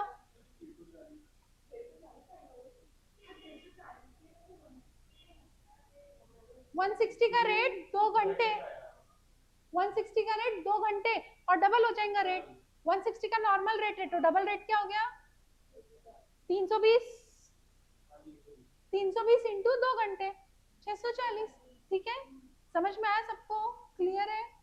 कोई डाउट है क्या इसमें तो बताओ। क्लियर है ना? ये क्वेश्चन थोड़ा सा अजीब ही है, ये मैंने आपको पहले ही बोला, इसमें 3 मिस्टेक है, ये 3 मिस्टेक अपने को लेके चलना है। टेस्ट में मैं तो नहीं पूछूंगी ऐसा, मेरे को गलत क्वेश्चन पूछने में इंटरेस्ट नहीं है, तो मैं तो सीधा सीधा बोलती हूँ मैं नहीं पूछूंगी, क्योंकि इसके आने की प्रोबेबिलिटी वैसे निग्लिजिबल है। बट लेटेस्ट आरटीपी एमटीपी में आ जाता है तो डर लगता है कि वापस पूछ ना ले, इसीलिए मैं गलती के साथ बता रही हूँ। आपके 2 बैच बाद जब रहेगा ना, मैं गलती के साथ नहीं बताऊंगी और उनको बोलूंगी भी नहीं कि यहाँ पे इंस्टीट्यूट ने गलती करी, मैं बोलूंगी सोल्यूशन रॉन्ग है, एग्जैक्ट ऐसा आना चाहिए। क्यों? क्योंकि जब प्रोबेबिलिटी और कम हो जाएंगी वापस पूछने की पेपर में, तुम्हारे इसमें प्रोबेबिलिटी ज्यादा है जैन में स्पेसिफिकली। क्यों? क्योंकि लास्ट जैन के आरटीपी में आया है, तो जब आरटीपी में लेटेस्ट आता है, 1-2 आरटीपी के बाद, 1-2 एग्जाम के बाद आ ही जाता है पेपर में। अदरवाइज ये सब गलती पढ़ने का काम ही नहीं था अपने। मार्क्स हाई चांसेस से कटेंगे। मैंने प्री बैच में करेक्ट आंसर ही पहले करवाया, फिर वो बच्चे बोले हमको गलत आंसर पढ़ना ही नहीं है, और मैंने वही बोला गलत आंसर नहीं पढ़ोगे तो मार्क्स जाएंगे भैया, क्योंकि उसका कोई सोल्यूशन नहीं है। बहुत निग्लिजिबल प्रोबेबिलिटी है, बहुत निग्लिजिबल प्रोबेबिलिटी है कि करेक्टेड आंसर दे देंगे वो। समझ में? वो कब होता है, जब क्वेश्चन वो लोग थोड़ा सा मॉडिफाई करते हैं, इसमें से ही सेम क्वेश्चन उतारे बट एक नंबर बदल दिया, या तो फिर इंटू 2 कर दिया, डिवाइडेड बाय 0.5 कर दिया, डिवाइडेड बाय 2 कर दिया। वैसा अगर कुछ मॉडिफिकेशन करते हैं तो वो रिवाइज आंसर जब बनाते हैं तो आंसर वापस चेक होता है, but as it is copy paste जब होता है तो आंसर चेक करने की जरूरत नहीं करते, बोलते हमारा बनाया हुआ आंसर है। हाँ, पर क्या बराबर होगा वो अपने को पता है। ठीक है, अब टोटल लगाओ, कुछ बचा क्या देखो। बेसिक ले लिया, डीए ले लिया, एचआरए ले लिया, ट्रांसपोर्ट हो गया, ओवर टाइम हो गया, वर्क ऑन संडे हॉलीडे हो गया, लीव अर्न, कैजुअल लीव सब कंसिडर हो गया, 26 दिन ले लिए उससे, एम्प्लॉयज कंट्रीब्यूशन टू पीएफ और पेंशन दोनों हो गया, टेबल पूरा कवर हो गया। तो अपना कुछ बचा क्या पैसे में और देने का? नहीं, तो टोटल लगाओ 46,250, 254 इतना पैसा मिल रहा है। तो ये क्या हो जाएगा आपका वेज, टोटल वेज, या टोटल लेबर कॉस्ट भी बोल सकते हो, लेबर कॉस्ट ऑफ शाम, शाम के बारे में बात हो रही है ना, total labour cost of mister Shyam. अभी इफेक्टिव रेट पूछा है तो divided by number of hours worked by Shyam. ये इसकी वर्किंग अपन ने निकाले थे जो कि गलत थी, याद है ना, गलत वर्किंग, कितना आया था 186.5 आ रहा है ध्यान में सबको कहाँ से क्या पिक कर रही हूँ तो रेट पर आर कितना हो गया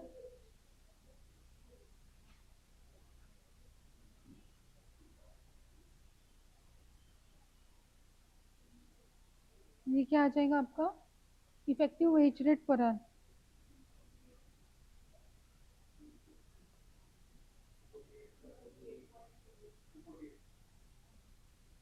248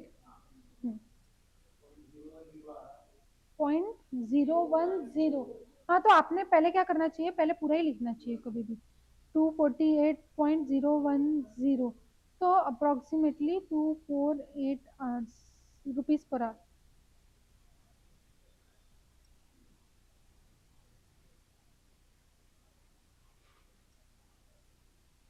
थर्ड पार्ट में क्या पूछा है थर्ड पार्ट तो सिंपल है मैंने आपको पहले ही बोला क्या पूछा है जॉब को कितना दोगे तो सीधा सीधा लिखना wages chargeable to job AB 100 is equals to 100 hours into rupees per hour कितना है 248 तो कितना हो जाएगा 24800 24,800 रुपये ठीक है ये क्लियर है सबको ये क्लियर है सबको इसमें कोई डाउट है नहीं है ये क्वेश्चन वापस मैं एक बार समराइज कर रही हूँ इसमें क्या क्या मिस्टेक हुई है उसके साथ पहले पार्ट में पूछा आपको नॉर्मली आप कितना सैलरी देते हो और नॉर्मली कितने घंटों पे देते हो तो नॉर्मली तुम 26 दिन की सैलरी दे रहे हो दिए 26 दिन का 20% डायरेक्ट HRA 16% सब 26 दिन के हिसाब से सब 26 दिन के हिसाब से और 26 दिन से डिवाइड करोगे तो आपका रेट पर आ रहा है रेट पर डे आ जाएगा effective wage rate per day आ जाएगा या तो फिर क्या बोला है उसने अर्निंग्स पर डे आ जाएगा ठीक है फिर सेकंड चीज क्या पूछी है सेकंड चीज पूछी है आपको effective rate per hour of mister Shyam अब मिस्टर श्याम को क्या क्या दे रहे हो पहले तो वो निकालो बेसिक दे रहे हो एडिशनल बेसिक दे रहे हो पहले ही वो चीज क्लिक कर लो एडिशनल बेसिक कहाँ से आया एडिशनल बेसिक आ रहा है आपका संडे और वो सब चीजों से ठीक है अब मेरे को बताओ इसमें क्या लिखा है एडिशनल बेसिक में double of per day basic rate दोगे double of per day basic rate दोगे ना तो आइडियली इसमें 1,000 रुपए लेना चाहिए था कि 2,000 रुपए लेना चाहिए था ना 2,000 में से 1,000 रुपए मिलेगा मतलब ये as good as overtime के जैसा हो गया ओवर टाइम में से बेसिक वाला जो पोर्शन है यहाँ पे जाएगा ओवर टाइम वाला पोर्शन नीचे जाना चाहिए था लिया है क्या ओवर टाइम में उन्होंने अगेन एरिया ऑफ मिस्टेक समझ में आ रहा है क्या क्या क्या गड़बड़ है क्या क्या गड़बड़ है समझ में आ रहा है क्वेश्चन बैंक में क्वेश्चन के बाजू में टेबल में सबसे पहले लिखो work of holiday and Sunday जो है ना उसके बाजू में work of holiday and Sunday है ना वहां पे बाजू में लिखो इंस्टीट्यूट पेंसिल से लिखो ताकि आप लोगों के लिए बेटर रहे please institute doesn't consider double rate comma however the statement from second line that is additional basic is valid इसका मतलब क्या है क्या लिखा है मैंने देखो उन्होंने क्या लिखा है double of per day basic rate provided workers works at least 4 hours a day ये लाइन का कोई एग्जिस्टेंस रहा क्या नहीं ये लाइन कट भी हो जाती है तो कोई फर्क नहीं पड़ता है लेकिन इसके आगे जो लिखा है the holiday and Sunday basic is eligible for allowance and statutory deduction ये पूरा कंसिडर होगा समझ में आया क्या ये पॉइंट वैलिड है क्योंकि ये उन्होंने कंसिडर किया पर बचा हुआ जो उसका डबल में से एक हिस्सा तो कंसिडर हो गया दूसरा एक हिस्सा जो है वो कहाँ गया दूसरा एक हिस्सा यहाँ पे ओवर टाइम में लेना चाहिए था ना उन्होंने जो कि उन्होंने लिया क्या नहीं लिया तो ये रॉन्ग ट्रीटमेंट है समझ में आई पहले रॉन्ग ट्रीटमेंट अब ओवर टाइम के बाजू में लिखो क्वेश्चन में ही रॉन्ग ट्रीटमेंट के लिए आईसीआई कंसिडर्स वो मोर देन 9 जो लिखा है ना उसको अंडरलाइन कर लो थोड़ा सा मोर देन 9 जो टेबल में लिखा है उसको ICI कंसिडर्स, फिर डबल कोटेशन में लिखो मोर देन 9 एज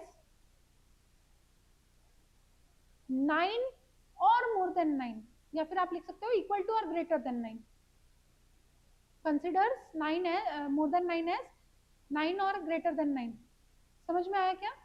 यानी 9 घंटे पे भी ओवर टाइम दे रहे हैं, जबकि 9 घंटे पे ओवर टाइम जाना चाहिए क्या? नहीं। समझ में आ रही है बात? ये 2 पॉइंट हो गए अपने। अब टेबल के नीचे जहाँ पे डेज लिखा है वहां पे ब्रेस बना लो छोटा सा और वहां पे लिख लो 23 days plus 2 overtime days as per ICI। 23 days plus 2 overtime days as per ICI। अभी जहाँ पे ट्रांसपोर्ट अलाउंस लिखा है वहां पे लिखो, ICI doesn't give transport allowance for Sundays oblique holidays। यही बात हुई ना, इसीलिए वो 23 डेज ले रहे, 25 कंसिडर कर रहे। तो भी समझ में आ रहा है क्या लॉजिक? क्या बोलना चाह रही हूँ? बोले हमने संडे और हॉलीडे को वैसे तो आपको बुलाया ही नहीं था, तो हम ट्रांसपोर्ट अलाउंस क्यों दें? समझ में आ रहा है? तो ये उसका स्पेसिफिकली लॉजिक है जो रैशनल लगता है। हो सकता है ऐसा कहीं पे ICI से जस्टिफिकेशन नहीं आया है, लेकिन मेरे को लगता है ये जस्टिफिकेशन थोड़ा होल्ड ट्रू करता है। ठीक है, तो ये सब पॉइंट्स हैं जो गड़बड़ है ये क्वेश्चन में। तो जब आप क्वेश्चन सॉल्व करोगे ये गड़बड़ को ध्यान में रखते हुए क्वेश्चन सॉल्व करना है। अभी आपने ये क्वेश्चन नंबर 1 देख लिया, अब आ जाओ आप क्वेश्चन नंबर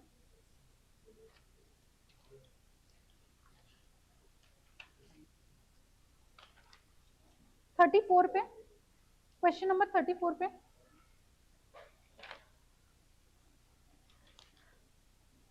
उसको लिख दो सेम एज 1।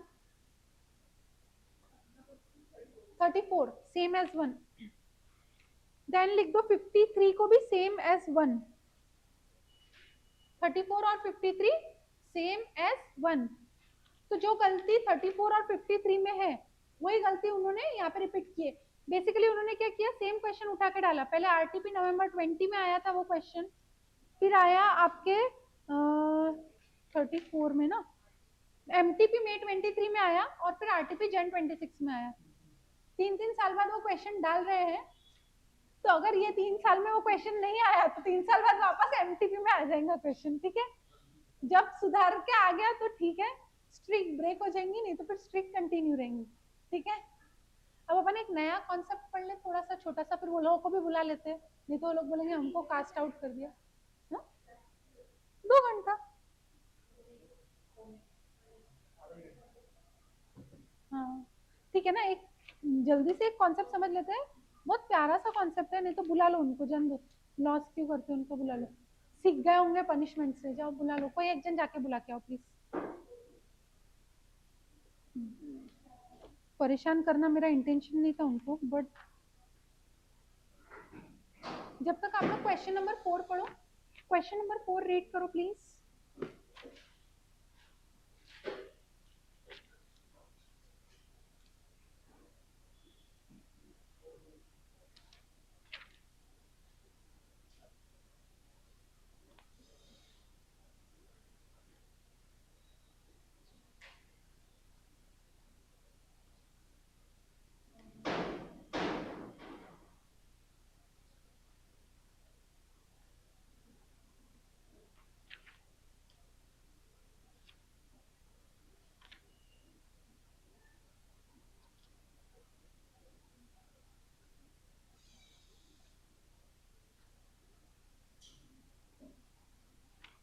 क्वेश्चन 4 रीड करना है भैया।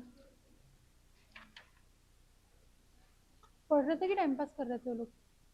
पढ़ रहे थे कि...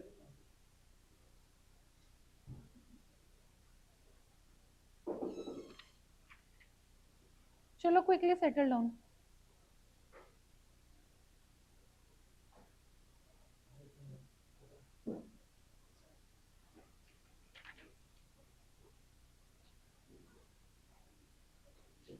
जल्दी जल्दी सेटल डाउन होना।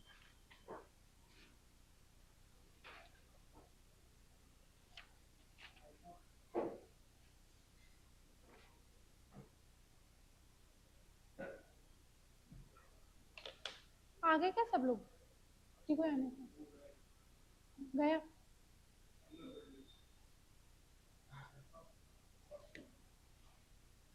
अभी जब आप सब आ ही गए हो, एक बात सुन लो।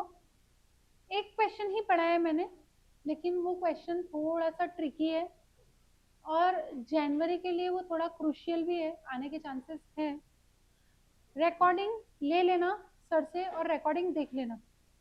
मेरा ये इंटेंशन नहीं था कि तुमको मैं क्लास से दूर रखूं, लेकिन मेरा क्या इंटेंशन था कि तुम लोग समझो। तो अब जब तुम रिकॉर्डिंग देखोगे तुम्हारा डबल टाइम जाएगा, जब तुमको रियलाइज होगा कि तुम लोग ने क्या खोया। समझ में आई क्या बात? समझ में आई क्या? मिस्टेक रिपीट होंगी क्या? मिस्टेक रिपीट होंगी क्या? पक्का? ऑलरेडी जैन बैच एक बार हो चुका है ये, फिर भी तुम सुधरे नहीं हो। अभी क्वेश्चन नंबर 4 रीड करना स्टार्ट करो प्लीज सब लोग। क्वेश्चन नंबर 4 इंडिपेंडेंटली पढ़ो, या फिर एक काम करो, कार्तिक गेट लगा दो बेटा। Question number 4 read for me please, कोई जना पढ़ो।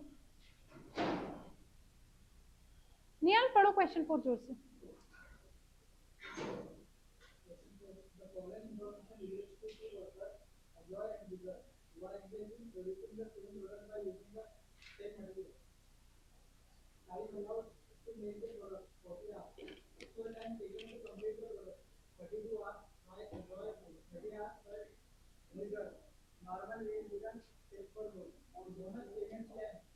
ये लो।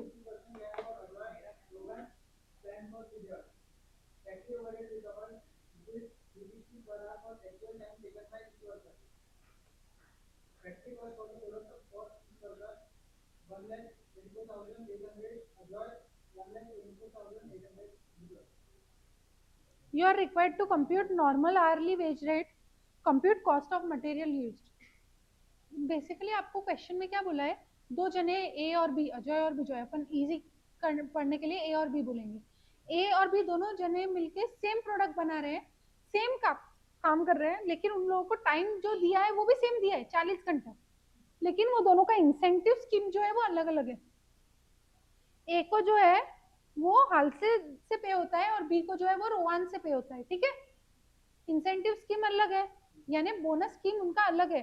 जल्दी टाइम खत्म किया और जल्दी कर दिया तो टाइम सेव के बेसिस पे जो बोनस प्रीमियम मिलेगा वो दोनों का अलग अलग है। समझ में आई बात? अब अजय ने अलग टाइम पे खत्म किया, विजय ने अलग टाइम पे खत्म किया, एक ने 32 आवर्स लगाए, एक ने 30 आवर्स लगाए। तो आइडियली 32 आवर्स लगाने वाले को कम पैसा मिलना चाहिए था, 30 वाले को ज्यादा मिलना चाहिए था, पर दोनों को रेट पर आवर का जो पेमेंट है वो रेट सेम है। रेट सेम है, क्यों सेम है रेट? क्योंकि दोनों सरी का काम कर रहे हैं। जब कोई व्यक्ति दो जने हैं और सेम प्रकार का काम कर रहे हैं तो उनके रेट में भेदभाव क्यों? समझ में आ रहा है? उनकी इंसेंटिव स्कीम में भेदभाव है पर उनके रेट में भेदभाव नहीं है। अब कहीं पे भी क्वेश्चन में बोला है कि उन्होंने कोई मटेरियल वापरा, कुछ भी बताया नहीं है, लेकिन आपको पूछ लिया compute cost of material use, यानी मटेरियल लगा है। अजय और विजय जो बना रहे हैं, यानी ए और बी जो प्रोडक्ट बना रहे हैं उसके लिए कुछ मटेरियल लगा है, रॉ मटेरियल लगा है, मटेरियल कंज्यूम किया है। तो वो कुछ मटेरियल क्या है अपने को अभी पता नहीं है, अपने को कैलकुलेट करना है। अब अपन ने कॉस्ट शीट नाम की एक चीज पढ़े है, उसमें क्या क्या होता है, डायरेक्ट मटेरियल होता है, डायरेक्ट लेबर होता है, डायरेक्ट एक्सपेंसेस होते हैं, ये बनता है prime cost plus factory overhead becomes your factory cost. यहाँ तक की क्लियर है सबको?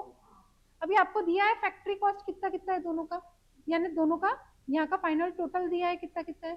फैक्ट्री ओवरहेड का रेट भी दिया है, जितना टाइम एक एक जने ने लगाया, टाइम कितना लगाया ये भी बोला है, तो आप फैक्ट्री ओवरहेड निकाल सकते हो इससे, तो आप प्राइम कॉस्ट तक पहुंच सकते हो।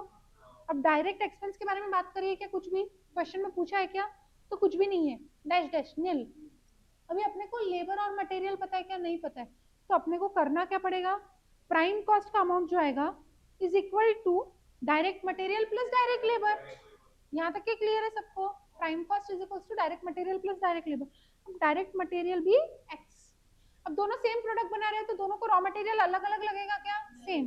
तो ए का अगर एक्स है तो बी का भी एक्स ही रहेगा। यहाँ तक के समझी बात? यहाँ तक की बात समझी? अभी डायरेक्ट लेबर क्या है? डायरेक्ट लेबर हालसे के बेसिस पे पे हो रहा है अजय को यानी ए को, अपने को रेट पता है क्या, नहीं, तो 32 आवर्स काम किया, 32 वाई उसको पे हुआ, let rate per hour be Y, ठीक है, तो 32 वाई उसको सादा पेमेंट होगा प्लस 50% ऑफ टाइम सेव, कितना टाइम सेव किया, 8 घंटा, यानी 4 वाई, ऐसा लिख सकती हूँ उसको सिंप्लीफाई करके, कैसा आता था 32 into Y plus 50% of 8 into Y, ये बनता था उसका इक्वेशन। ये समझ में आ रहा है सबको, ये इक्वेशन बनता था, इसको मैंने सिंप्लीफाई किया 32 वाई कर दिया प्लस 4 वाई कर दिया, अब इसको और सिंप्लीफाई कर सकते हो, क्या बन जाएगा ये, क्लियर है क्या, ये 36 वाई आ जाएगा, तो 36 Y plus X is equal to prime cost का अमाउंट आ जाएगा आपका, ये एक इक्वेशन बन गया। अब दूसरा इक्वेशन यहाँ वाला, ये इसने 30 घंटे ही काम किया, तो 30 घंटा इंटू वाई मिला, इसका इक्वेशन में लगे तो ऊपर बनाती हूँ 30 into Y plus time saved 8, नहीं इसका 10 है, सॉरी, हाँ sorry 10 by 40 into 30 into Y, तो अभी इसको सॉल्व करो क्या आएगा, ये 7.5 आ रहा, तो ये बन जाएगा 37.5 वाई, समझ में आया, तो मैं यहाँ पे 37.5 वाई लिख सकती हूँ, तो इसका जो प्राइम कॉस्ट रहेगा is equals to X plus 37.5 Y plus X is equals to उसका prime cost. Now you can solve, minus कर दो, एक्स कट गया, वाई की वैल्यू आ गई, और वाई की वैल्यू आ गई तो रेट आ गया, फिर रेट से आप दोनों की वाई की वैल्यू निकाल लो और फिर बैलेंसिंग फिगर आपका एक्स बन जाएगा। समझ में आया क्या, क्वेश्चन समझा कैसे सॉल्व करना है, समझ में आया सबको, समझा क्या बता रही हूँ मैं, साथ में लिखेंगे लेकिन मैं आपको पहले एक्सप्लेन कर रही थी क्या दिया हुआ है और कैसे सॉल्व करना है, क्लिक हो रही है चीजें, जहां पे भी फैक्ट्री कॉस्ट दिया है ऐसा, या फिर एक और वर्ड रहता है इसके लिए, कन्वर्जन कॉस्ट। कन्वर्जन कॉस्ट क्यों बोलते हैं, आप रॉ मटेरियल और लेबर को कन्वर्ट करके कुछ गुड्स बना रहे हो, इसीलिए उसको कन्वर्जन कॉस्ट बोलते हैं, समझ में आ रहा है, तो कन्वर्जन कॉस्ट बोला है, इसका ही मतलब फैक्ट्री कॉस्ट है, समझ में आ रहा है सबको, तो कन्वर्जन कॉस्ट के नाम से ऐसा क्वेश्चन मिलेगा या तो फैक्ट्री कॉस्ट के नाम से मिलेगा, तो इसका सॉल्व करने का तरीका पूरा सेम टू सेम है, समझ में आई बात, क्लियर है सबको, चलो now open your book, start writing with me, question number 4,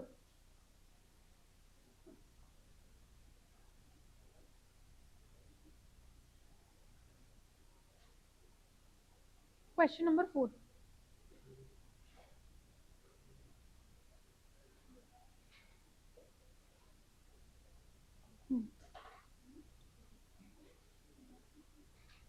let अभी आपने को पहले पता है अपने पास रेट पर आर नहीं है, तो रेट पर आर को एक्स रखो, मटेरियल को वाई रखो, चलता है, तुमको जिसको एक्स रखना है जिसको वाई रखना है, let labour rate per hour be X and material consume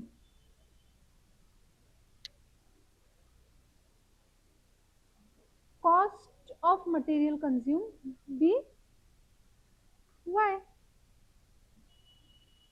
ये क्लियर है सबको, ए बी पर्टिकुलर,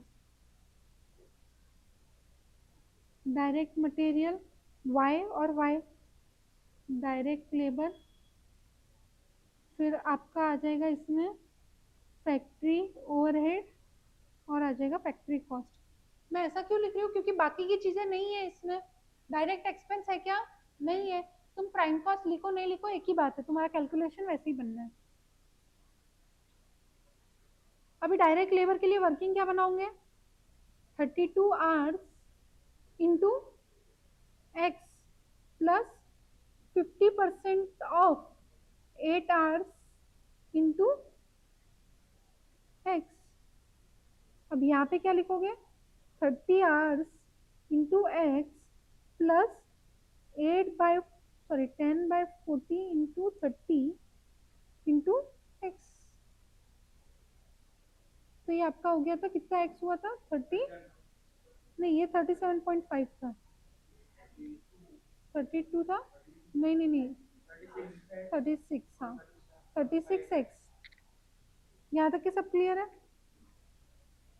अभी फैक्ट्री ओवरहेड कैसे निकालूंगी? आपको रेट दिया है 360, हाँ तो ₹360 इंटू इसने कितने घंटे काम किया? 32। इसने कितने घंटे काम किया? 30। तो बताओ फैक्ट्री ओवरहेड का पैसा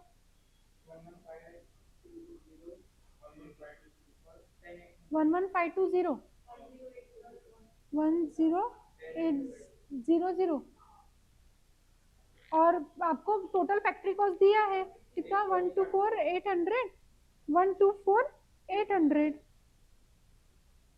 सो फिर देयरफॉर अजय कैसे लिखोगे?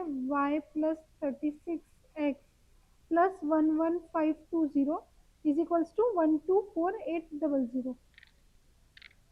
अब इसको सिंप्लीफाई करो। y plus 36x is equals to 124,800 minus 11520 कितना? 113,280। y प्लस 36x इसको इक्वेशन 1 बोलो, डिवाइड कर लो फिर। y plus 37.5x plus 1080 is equals to 124,800। y plus 37.5x is equals to कितना? 10,800 इज इक्वल्स टू कितना? 1,14,000। ये हो जाएगा आपका इक्वेशन 2। अभी इक्वेशन 1 माइनस 2 करेंगे कि 2 माइनस 1 करेंगे? 2 बड़ा है ऑब्वियसली, इसीलिए 2 माइनस 1। तो क्या हो जाएगा? y plus 37.5x is equals to 114,000। y plus 36x is equals to 113,280।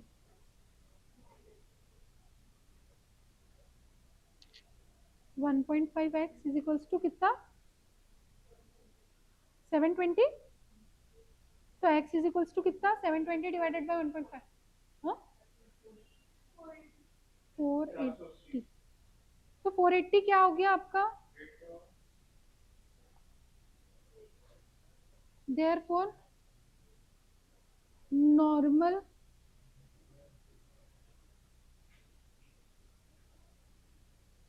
Early wage rate जो क्वेश्चन में पूछा है is equals to 480 rupees per hour. y is equals to solve कर लो। 113,280 माइनस 36 इंटू 480 कितना? 96,000। So therefore cost of material used is equals to 96,000 rupees। हाँ simple है, easy था। मैथमेटिक्स अलजेब्रा जिसको पसंद है, अच्छा क्वेश्चन है। एग्जैक्टली क्वेश्चन में क्या पूछा है देखना। ये कैटेगरी ऑफ क्वेश्चन में ये ऐसा अगर जब पूछा है एक्स वाई ही करके करना है, तो आप जब प्रैक्टिस बढ़ाओगे तो आपको क्लिक होना चालू हो जाएगा। जैसे वो फर्स्ट क्वेश्चन है, बाकी दो मैंने बोला सेम है, पर वो एक बार आप घर पे जाके वापस नहीं ट्राई करोगे तो वो दिमाग में नहीं बैठेंगे।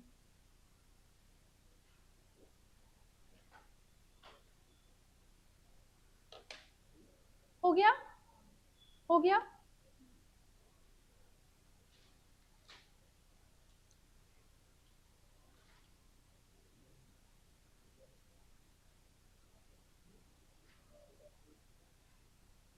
क्वेश्चन नंबर 5 हो गया है क्या आप लोगों का? नहीं हुआ है? अच्छा नहीं, ये अलग कैटेगरी है, ये बाद में सिखाएंगे। ये एक कैटेगरी बाकी है अपनी।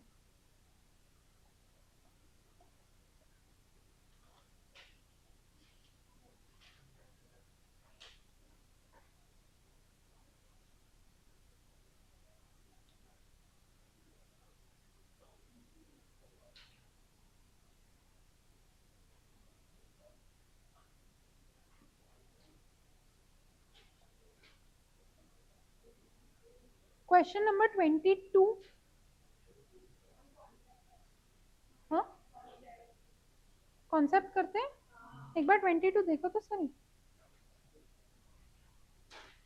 करते लगे तो कॉन्सेप्ट, पर देखो 22.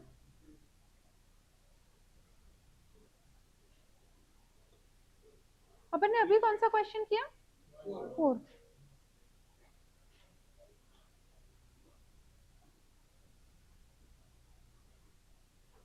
ट्वेंटी टू होमवर्क है.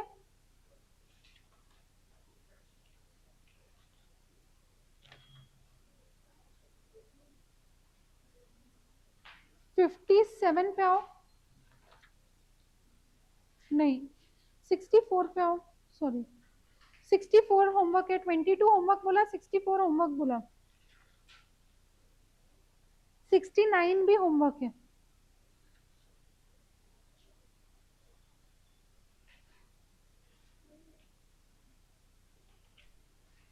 सेम यही लाइंस पे है, पर इनमें एक चीज एडिशनल पूछी है. जैसे आप 69 में आ जाओ, क्या वर्ड पूछा है देखो. 69 third part, prepare a statement comparing factory cost of a product made by 2 workers. यानी बेसिकली ये जो अपन ने बनाया है, ये अलॉन्ग विथ वैल्यूज बनाना है. सेम चीज ये डब्बा बनाना, लेकिन 96,000 यहाँ पे उसकी सैलरी, यहाँ पे उसकी सैलरी, यहाँ पे उसका ओवरहेड, उसका ओवरहेड, और यहाँ पे उसकी टोटल, यहाँ पे उसकी टोटल. सेम डब्बा वापस बनाना थर्ड पार्ट में, लेकिन फाइनल आंसर लिख के. ठीक है, समझ में आया डिफरेंस? क्लियर है? कितने क्वेश्चन होमवर्क हो गए? 3. 3 बस हो गया क्या? कल टेस्ट है.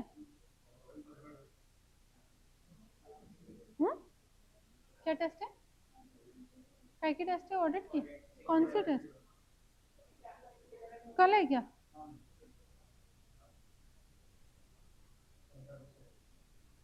चलो लिखो, आगे कॉन्सेप्ट लिखो.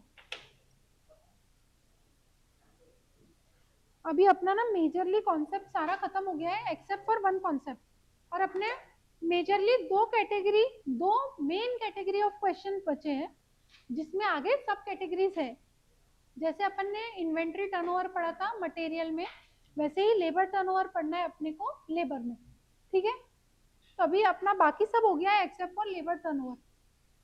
तो लेबर टर्नओवर लिखना चालू करेंगे. अब लेबर टर्नओवर समझेंगे.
accession, ACCESSION, accession.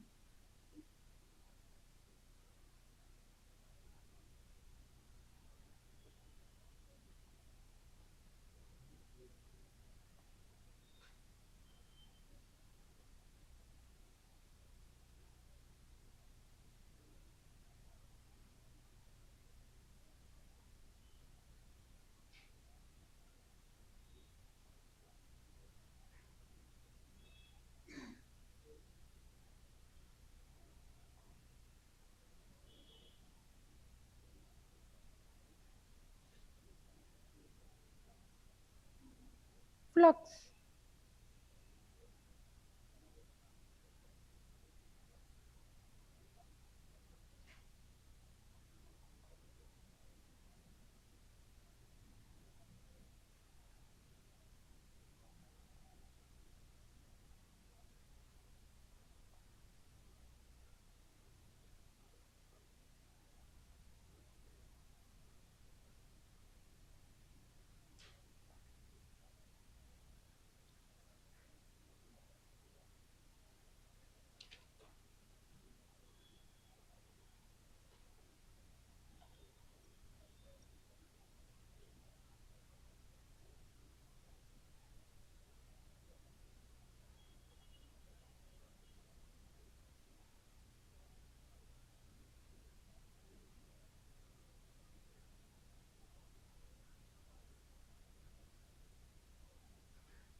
लिख लिया इतना?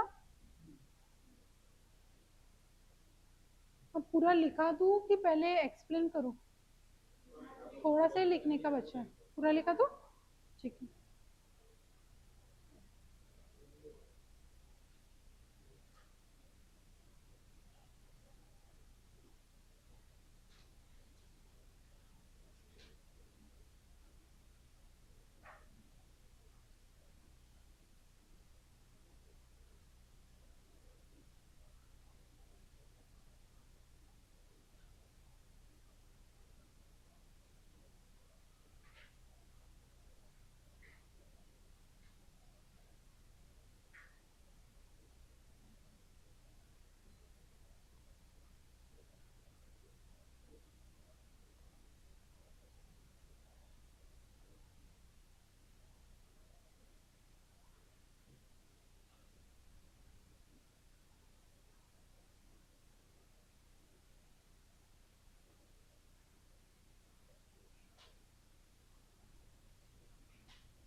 डन।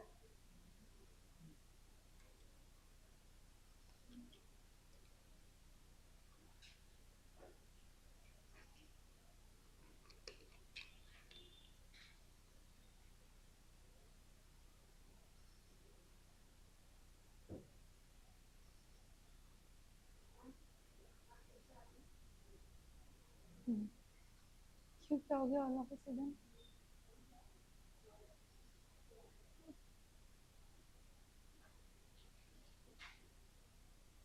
डन। लिखो लिखो लिखो, जल्दी जल्दी लिखो प्लीज।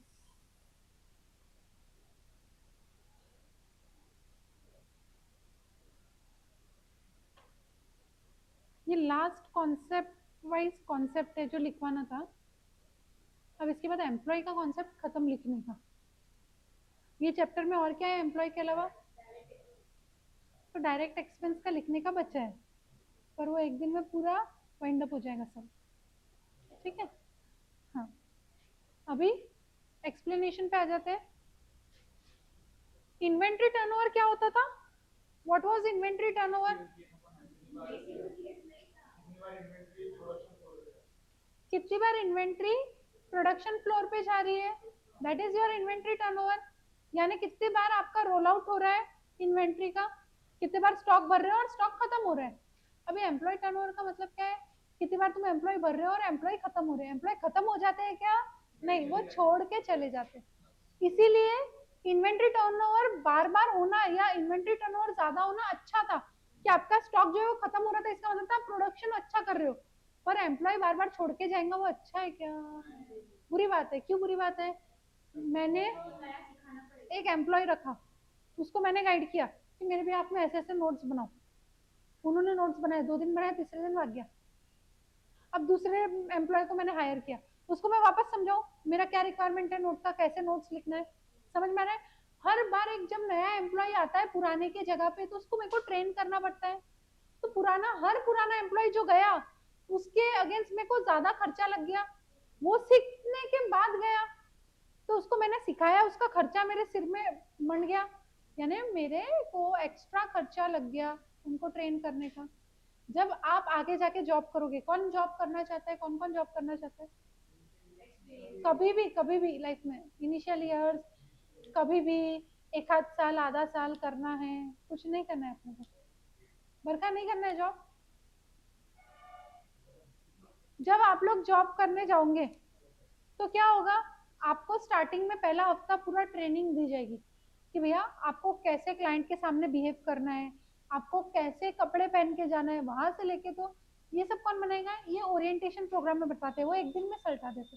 बाकी हफ्ते में 5 दिन बचे, 5 नहीं 4 दिन बचे, 5 दिन का ही हफ्ता रहेगा, बाकी 4 दिन बचे। उसमें तुमको टेक्निकल ट्रेनिंग दी जाएंगी कि तुमको अगर ऑडिट करना है, अगर तुम आगे एज अ ऑडिटर ज्वाइन हो रहे हो तो तुमको ऑडिट करना है, तो कौन सा सॉफ्टवेयर वापरना है, वो सॉफ्टवेयर में कौन सी चीज का क्या मीनिंग है, कैसे उसको यूज किया जाता है, कैसे उसमें फंक्शन किया जाता है, वो तुमको पूरा ट्रेन करा जाएगा। अभी तुम अगर टैक्सेशन में जा रहे हो तो तुमको टैक्सेशन की ट्रेनिंग मिलेगी। तुम अगर मर्जर्स एंड एक्विजिशन में जा रहे हो तुमको उसकी ट्रेनिंग मिलेगी। तुम ड्यू डिलिजेंस में जा रहे हो तो तुमको उसकी ट्रेनिंग मिलेगी। तुम यानी बेसिकली जॉब में जो भी करने जा रहे हो, तुमने एक कंपनी में ज्वाइन किया, तुमको उन्होंने बोला कि तुमको सिर्फ अकाउंट्स पेबल मैनेज करना है। क्या करना है? अकाउंट्स पेबल मैनेज करना है। तो अकाउंट्स पेबल में हमारे कंपनी में अकाउंट्स पेबल का प्रोसेस कैसा होता है वो समझेंगे। पेबल यानी क्या होता है? क्रेडिटर।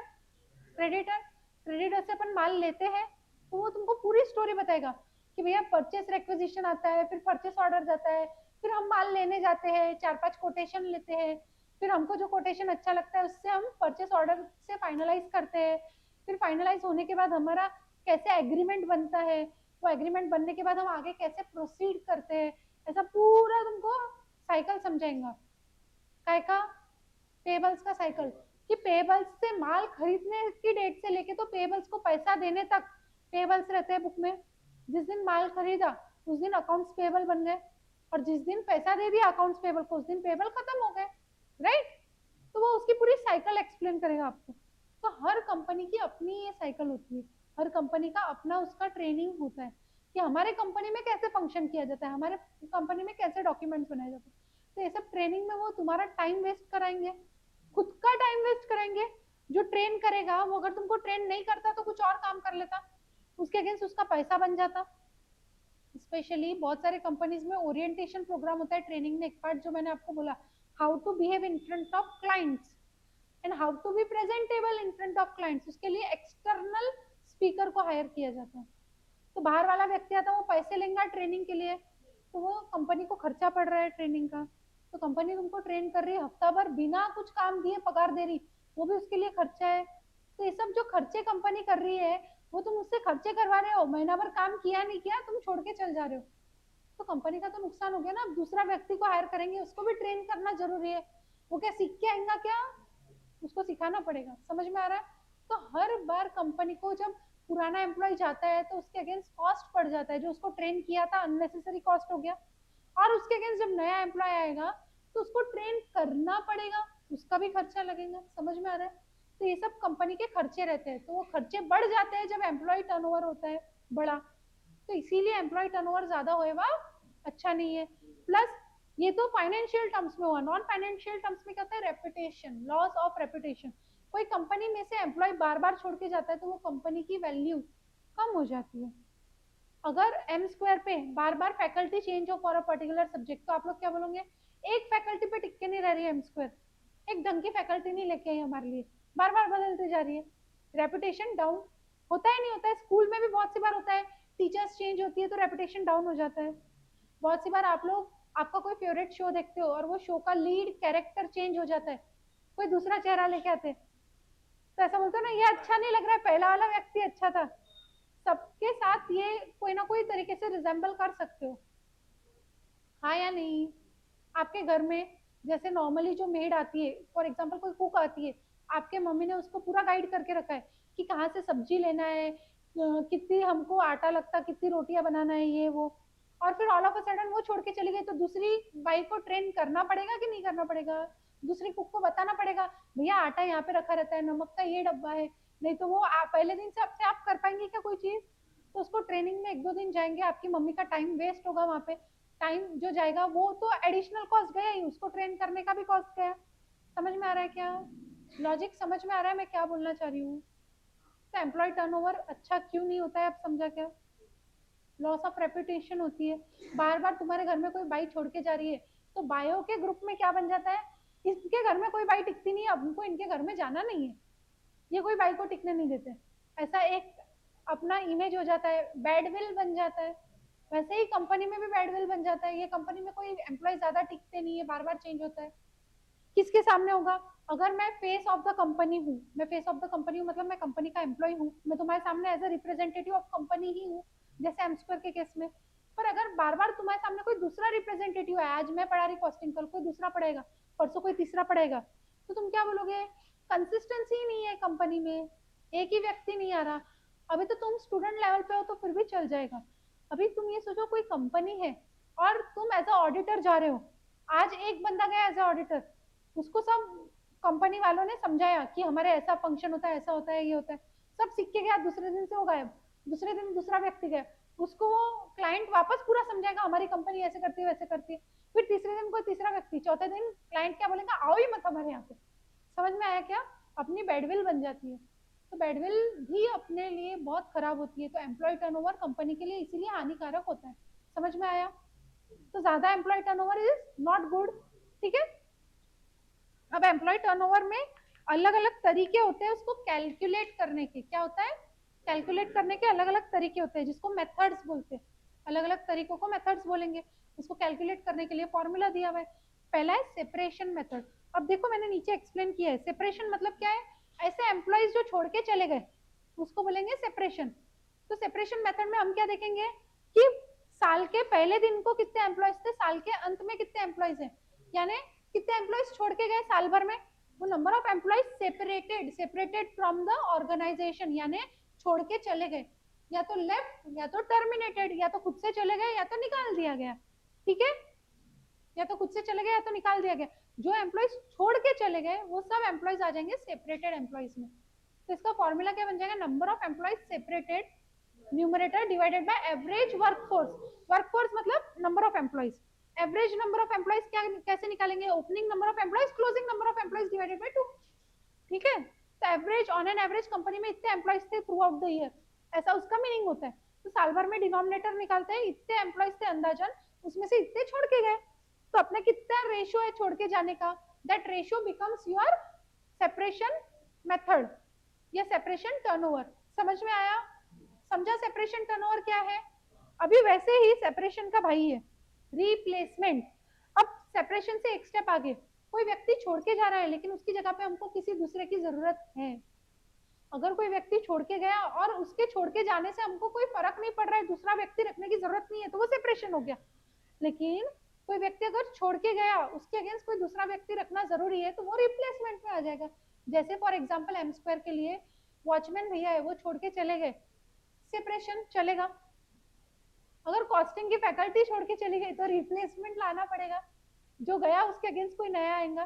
तो कितना छोड़ के गए उसके अगेंस्ट नवे आए, that is number of replaced, number of employees replaced. अगर 50 जने छोड़ के गए और 30 जने नए आए, मतलब क्या है, 20 जने तो परमानेंटली छोड़ के गए, नंबर ऑफ सेपरेटेड, पर 30 जने ऐसे एम्प्लॉइज है जो छोड़ के गए थे, उसकी जगह पे नवे लाने पड़े। यानी जो छोड़ के गए उनको ट्रेनिंग का खर्चा पड़ गया, और जो आए उनके अगेंस्ट भी खर्चा करना पड़ेगा। समझ में आ रहा है वो क्यों देख रहे हैं ऐसा? क्योंकि जो नवे आए उनके अगेंस्ट भी तो खर्चा करना पड़ेगा। तो अभी रिप्लेसमेंट वाले देखते हैं, जो जितने रिप्लेस हुए, खाली जो गए उसके अगेंस्ट कितने नवे आए, बस वो उतने रिप्लेसमेंट नंबर देखेंगे। समझ में आया क्या? समझ में आ रही है बात? डिनोमिनेटर हर बार सेम रहेगा, ऑन एन एवरेज कंपनी में कितने एम्प्लॉइज काम कर रहे थे साल भर में, ओपनिंग कितने एम्प्लॉइज काम कर रहे थे, क्लोजिंग कितने एम्प्लॉइज काम कर रहे थे, तो एवरेज कितने एम्प्लॉइज हो जाएंगे ऑटोमेटिकली। क्लियर है? अभी रिप्लेसमेंट के बाद आता है न्यू रिक्रूटमेंट। अभी ये क्यों काम आता है? ये सेपरेशन के साथ अलग से देखा जाता है आइडियली। बोले कितने लोग छोड़ के गए और कितने लोग हम नवे लेके आए, साथ रिप्लेसमेंट वाली बात नहीं कर रही, कितने नए ज्वाइन हुए। यानी वॉचमैन भैया गए छोड़ के, लेकिन एक स्वीपर दीदी को रखा, तो न्यू ज्वाइनिंग में स्वीपर दीदी आ जाएंगी और छोड़ के गए में वॉचमैन भैया आ जाएंगे।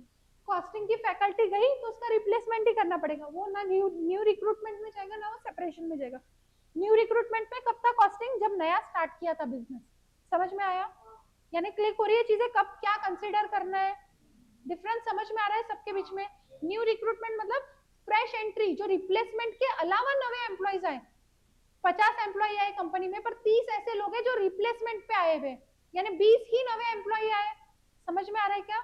तो वो जो 20 नवे आए वो बनेंगे आपके न्यू रिक्रूटमेंट, क्योंकि रिप्लेसमेंट वाले जो 30 है वो तो रिप्लेसमेंट वाले है ना, रिक्रूटमेंट अगेंस्ट रिप्लेसमेंट है वो, तो वो रिप्लेसमेंट वाले हो गए। तो बचे हुए 20 ही आपके न्यू रिक्रूटमेंट हो गए। समझ में आ रहा है बात? समझ में आ रही है क्या? डिनोमिनेटर अगेन सेम है। अब एक आता है एक्सेशन। बहुत सी बार ना आपको न्यू रिक्रूटमेंट नहीं दिए रहते और रिप्लेसमेंट भी नहीं दिया रहता है, डायरेक्ट वर्ड दिया रहता है एक्सेशन, यानी अपने कंपनी के कितने नंबर ऑफ एम्प्लॉइज एक्सेलरेट हुए। एक्सेलरेट हुए मतलब क्या? आप सबकी गाड़ी पे एक्सेलरेटर है, सबकी गाड़ी पे एक्सेलरेटर होता है, क्या करता है वो? स्पीड अप करता है, बेसिकली स्पीड अप करता है। वैसे ही नंबर ऑफ एम्प्लॉइज कितने बढ़े वो बताने के लिए ही एक्सेशन मेथड है। समझ में आ रहा है क्या? लिंक कर पा रहे हो चीजों को? क्लिक हो रहा है? एक्सेशन का मीनिंग क्या है, क्यों एक्सेशन वर्ड है? It came from acceleration to accession का मतलब है जितने रिप्लेस होके नवे आए प्लस जो फ्रेश नवे आए, टोटल कितने नवे आए, टोटल कितने एम्प्लॉइज आए, उसमें से कुछ रिप्लेसमेंट वाले रहेंगे, कुछ नवे वाले रहेंगे। समझ में आ रहा है? इसीलिए एक्सेशन है। समझ में आया? तो बहुत सी बार क्वेश्चन में एक्सेशन दिया रहता है, पर अपने को रिक्रूटमेंट और रिप्लेसमेंट निकालना पड़ता है। बहुत सी बार एक दिया रहेगा, मतलब कोई भी एक दिया है बाकी के दो तुम निकाल सकते हो, कोई भी दो दिया है बाकी का एक बैलेंसिंग कर सकते हो, तो वैसा सिस्टम रहेगा इसमें। समझ में आ रहा है? तो आपका एक्सेशन मेथड से जो आपका एम्प्लॉय टर्नओवर आएगा, ये सब मेथड से एम्प्लॉय टर्नओवर अलग अलग आते हैं।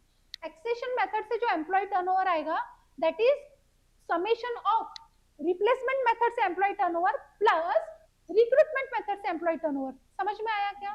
क्या बोलना चाह रही हूँ? रिप्लेसमेंट का एम्प्लॉय टर्नओवर आया 5, न्यू रिक्रूटमेंट का एम्प्लॉय टर्नओवर आया 2, तो एक्सेशन का एम्प्लॉय टर्नओवर आएगा 7। समझ में आ रहा है बात? क्या बोल रही हूँ मैं? Basic mathematics. अभी इन सब के बाद एक आता है फ्लक्स। Flux method. फ्लक्स यानी क्या है? Combination of all. क्या है वो? Combination of all. इसमें आपका सेपरेशन भी आ गया, रिप्लेसमेंट भी आ गया, न्यू रिक्रूटमेंट भी आ गया। बहुत सी बार इसको फॉर्मूला में कैसे लिखते हैं, सेपरेशन प्लस एक्सेशन, इसीलिए मैंने वहां पे एक्सेशन लिखा है, ठीक है। तो आप दोनों भी फॉर्मूला लिख सकते हो। जब क्वेश्चन में आपको एक्सेशन दिया है और सेपरेशन दिया है और फ्लक्स निकालने को बोला तो क्या लिखोगे, सेपरेशन प्लस एक्सेशन। और जब आपको एक एक इंडिपेंडेंटली दिया है तो separation plus replacement plus new recruitment. अब पूरा बदलाव कितना हुआ साल भर में एम्प्लॉइज का, बोले कितने नवे एम्प्लॉइज आए एज अ रिप्लेसमेंट, कितने नवे एम्प्लॉइज आए एज नो रिप्लेसमेंट, और कितने पुराने एम्प्लॉइज थे जो छोड़ के चले गए जिनका कोई रिप्लेसमेंट नहीं था। ये सब मिला के ये चेंज आया इन एम्प्लॉइज। तो ये जो चेंज है उसको ही फ्लक्स बोल रहे हैं। समझ में आया, समझ में आ रही है बात, क्या है ये, कॉन्सेप्चुअली समझा, कॉन्सेप्चुअली समझा, सबको सब क्लियर है। अब इसको कैसे सॉल्व करते हैं वो अपन कल देखेंगे, ठीक है। अब इसमें मेरा एक्सप्लेन करने का क्या रहा, equivalent annual employee turnover. Basically employee turnover यहाँ पे लिखा है, यहाँ पे मैंने एम्प्लॉय टर्नओवर लिखा है, ये किसके हिसाब से निकलेगा, as per either of this 5 methods. आपको क्वेश्चन में बोला रहेगा employee turnover as per separation method, as per accession method, as per flux method. तो जो मेथड से बोला है वो मेथड से निकालने का, और उसका इक्विवेलेंट निकालने को बहुत सी बार क्या होता है, एक महीने का डेटा दिया रहेगा, एक महीने के ओपनिंग एम्प्लॉइज इतने थे, क्लोजिंग एम्प्लॉइज इतने थे, और एक महीने में 10 एम्प्लॉइज छोड़ के गए, तो आप सेपरेशन मेथड से निकाल सकते हैं एम्प्लॉय टर्नओवर। पर वो जो टर्नओवर निकलेगा वो एक महीने का निकलेगा, उसको आपको एन्युअलाइज्ड करना पड़ेगा, इसीलिए ये आता है इक्विवेलेंट एनुअल एम्प्लॉय टर्नओवर। तो आप क्या करोगे, 12 महीने इंटू 12 डिवाइडेड बाय एक महीने का डेटा दिया तो डिवाइडेड बाय 1। समझ में आया क्या, क्या फॉर्मूला है, जितने पीरियड का अपने को एम्प्लॉय टर्नओवर निकला उतना पीरियड डिनोमिनेटर में जाएगा और न्यूमरेटर में पूरा साल आना चाहिए। समझ में आया, अगर डेज में है तो नंबर ऑफ डेज डिनोमिनेटर, ऊपर पूरा साल, अगर मंथ्स में है तो नंबर ऑफ मंथ्स जितने दिए हैं वो डिनोमिनेटर, 6 मंथ्स का डेटा दिया है तो डिवाइडेड बाय 6 होगा न्यूमरेटर में, फिर इंटू 12 हो जाएगा। समझ में आया फॉर्मूला, इसमें कोई डाउट है, पूरा समझा, सबको क्लियर है। चलो that's it for the day, कल कंटिन्यू करेंगे।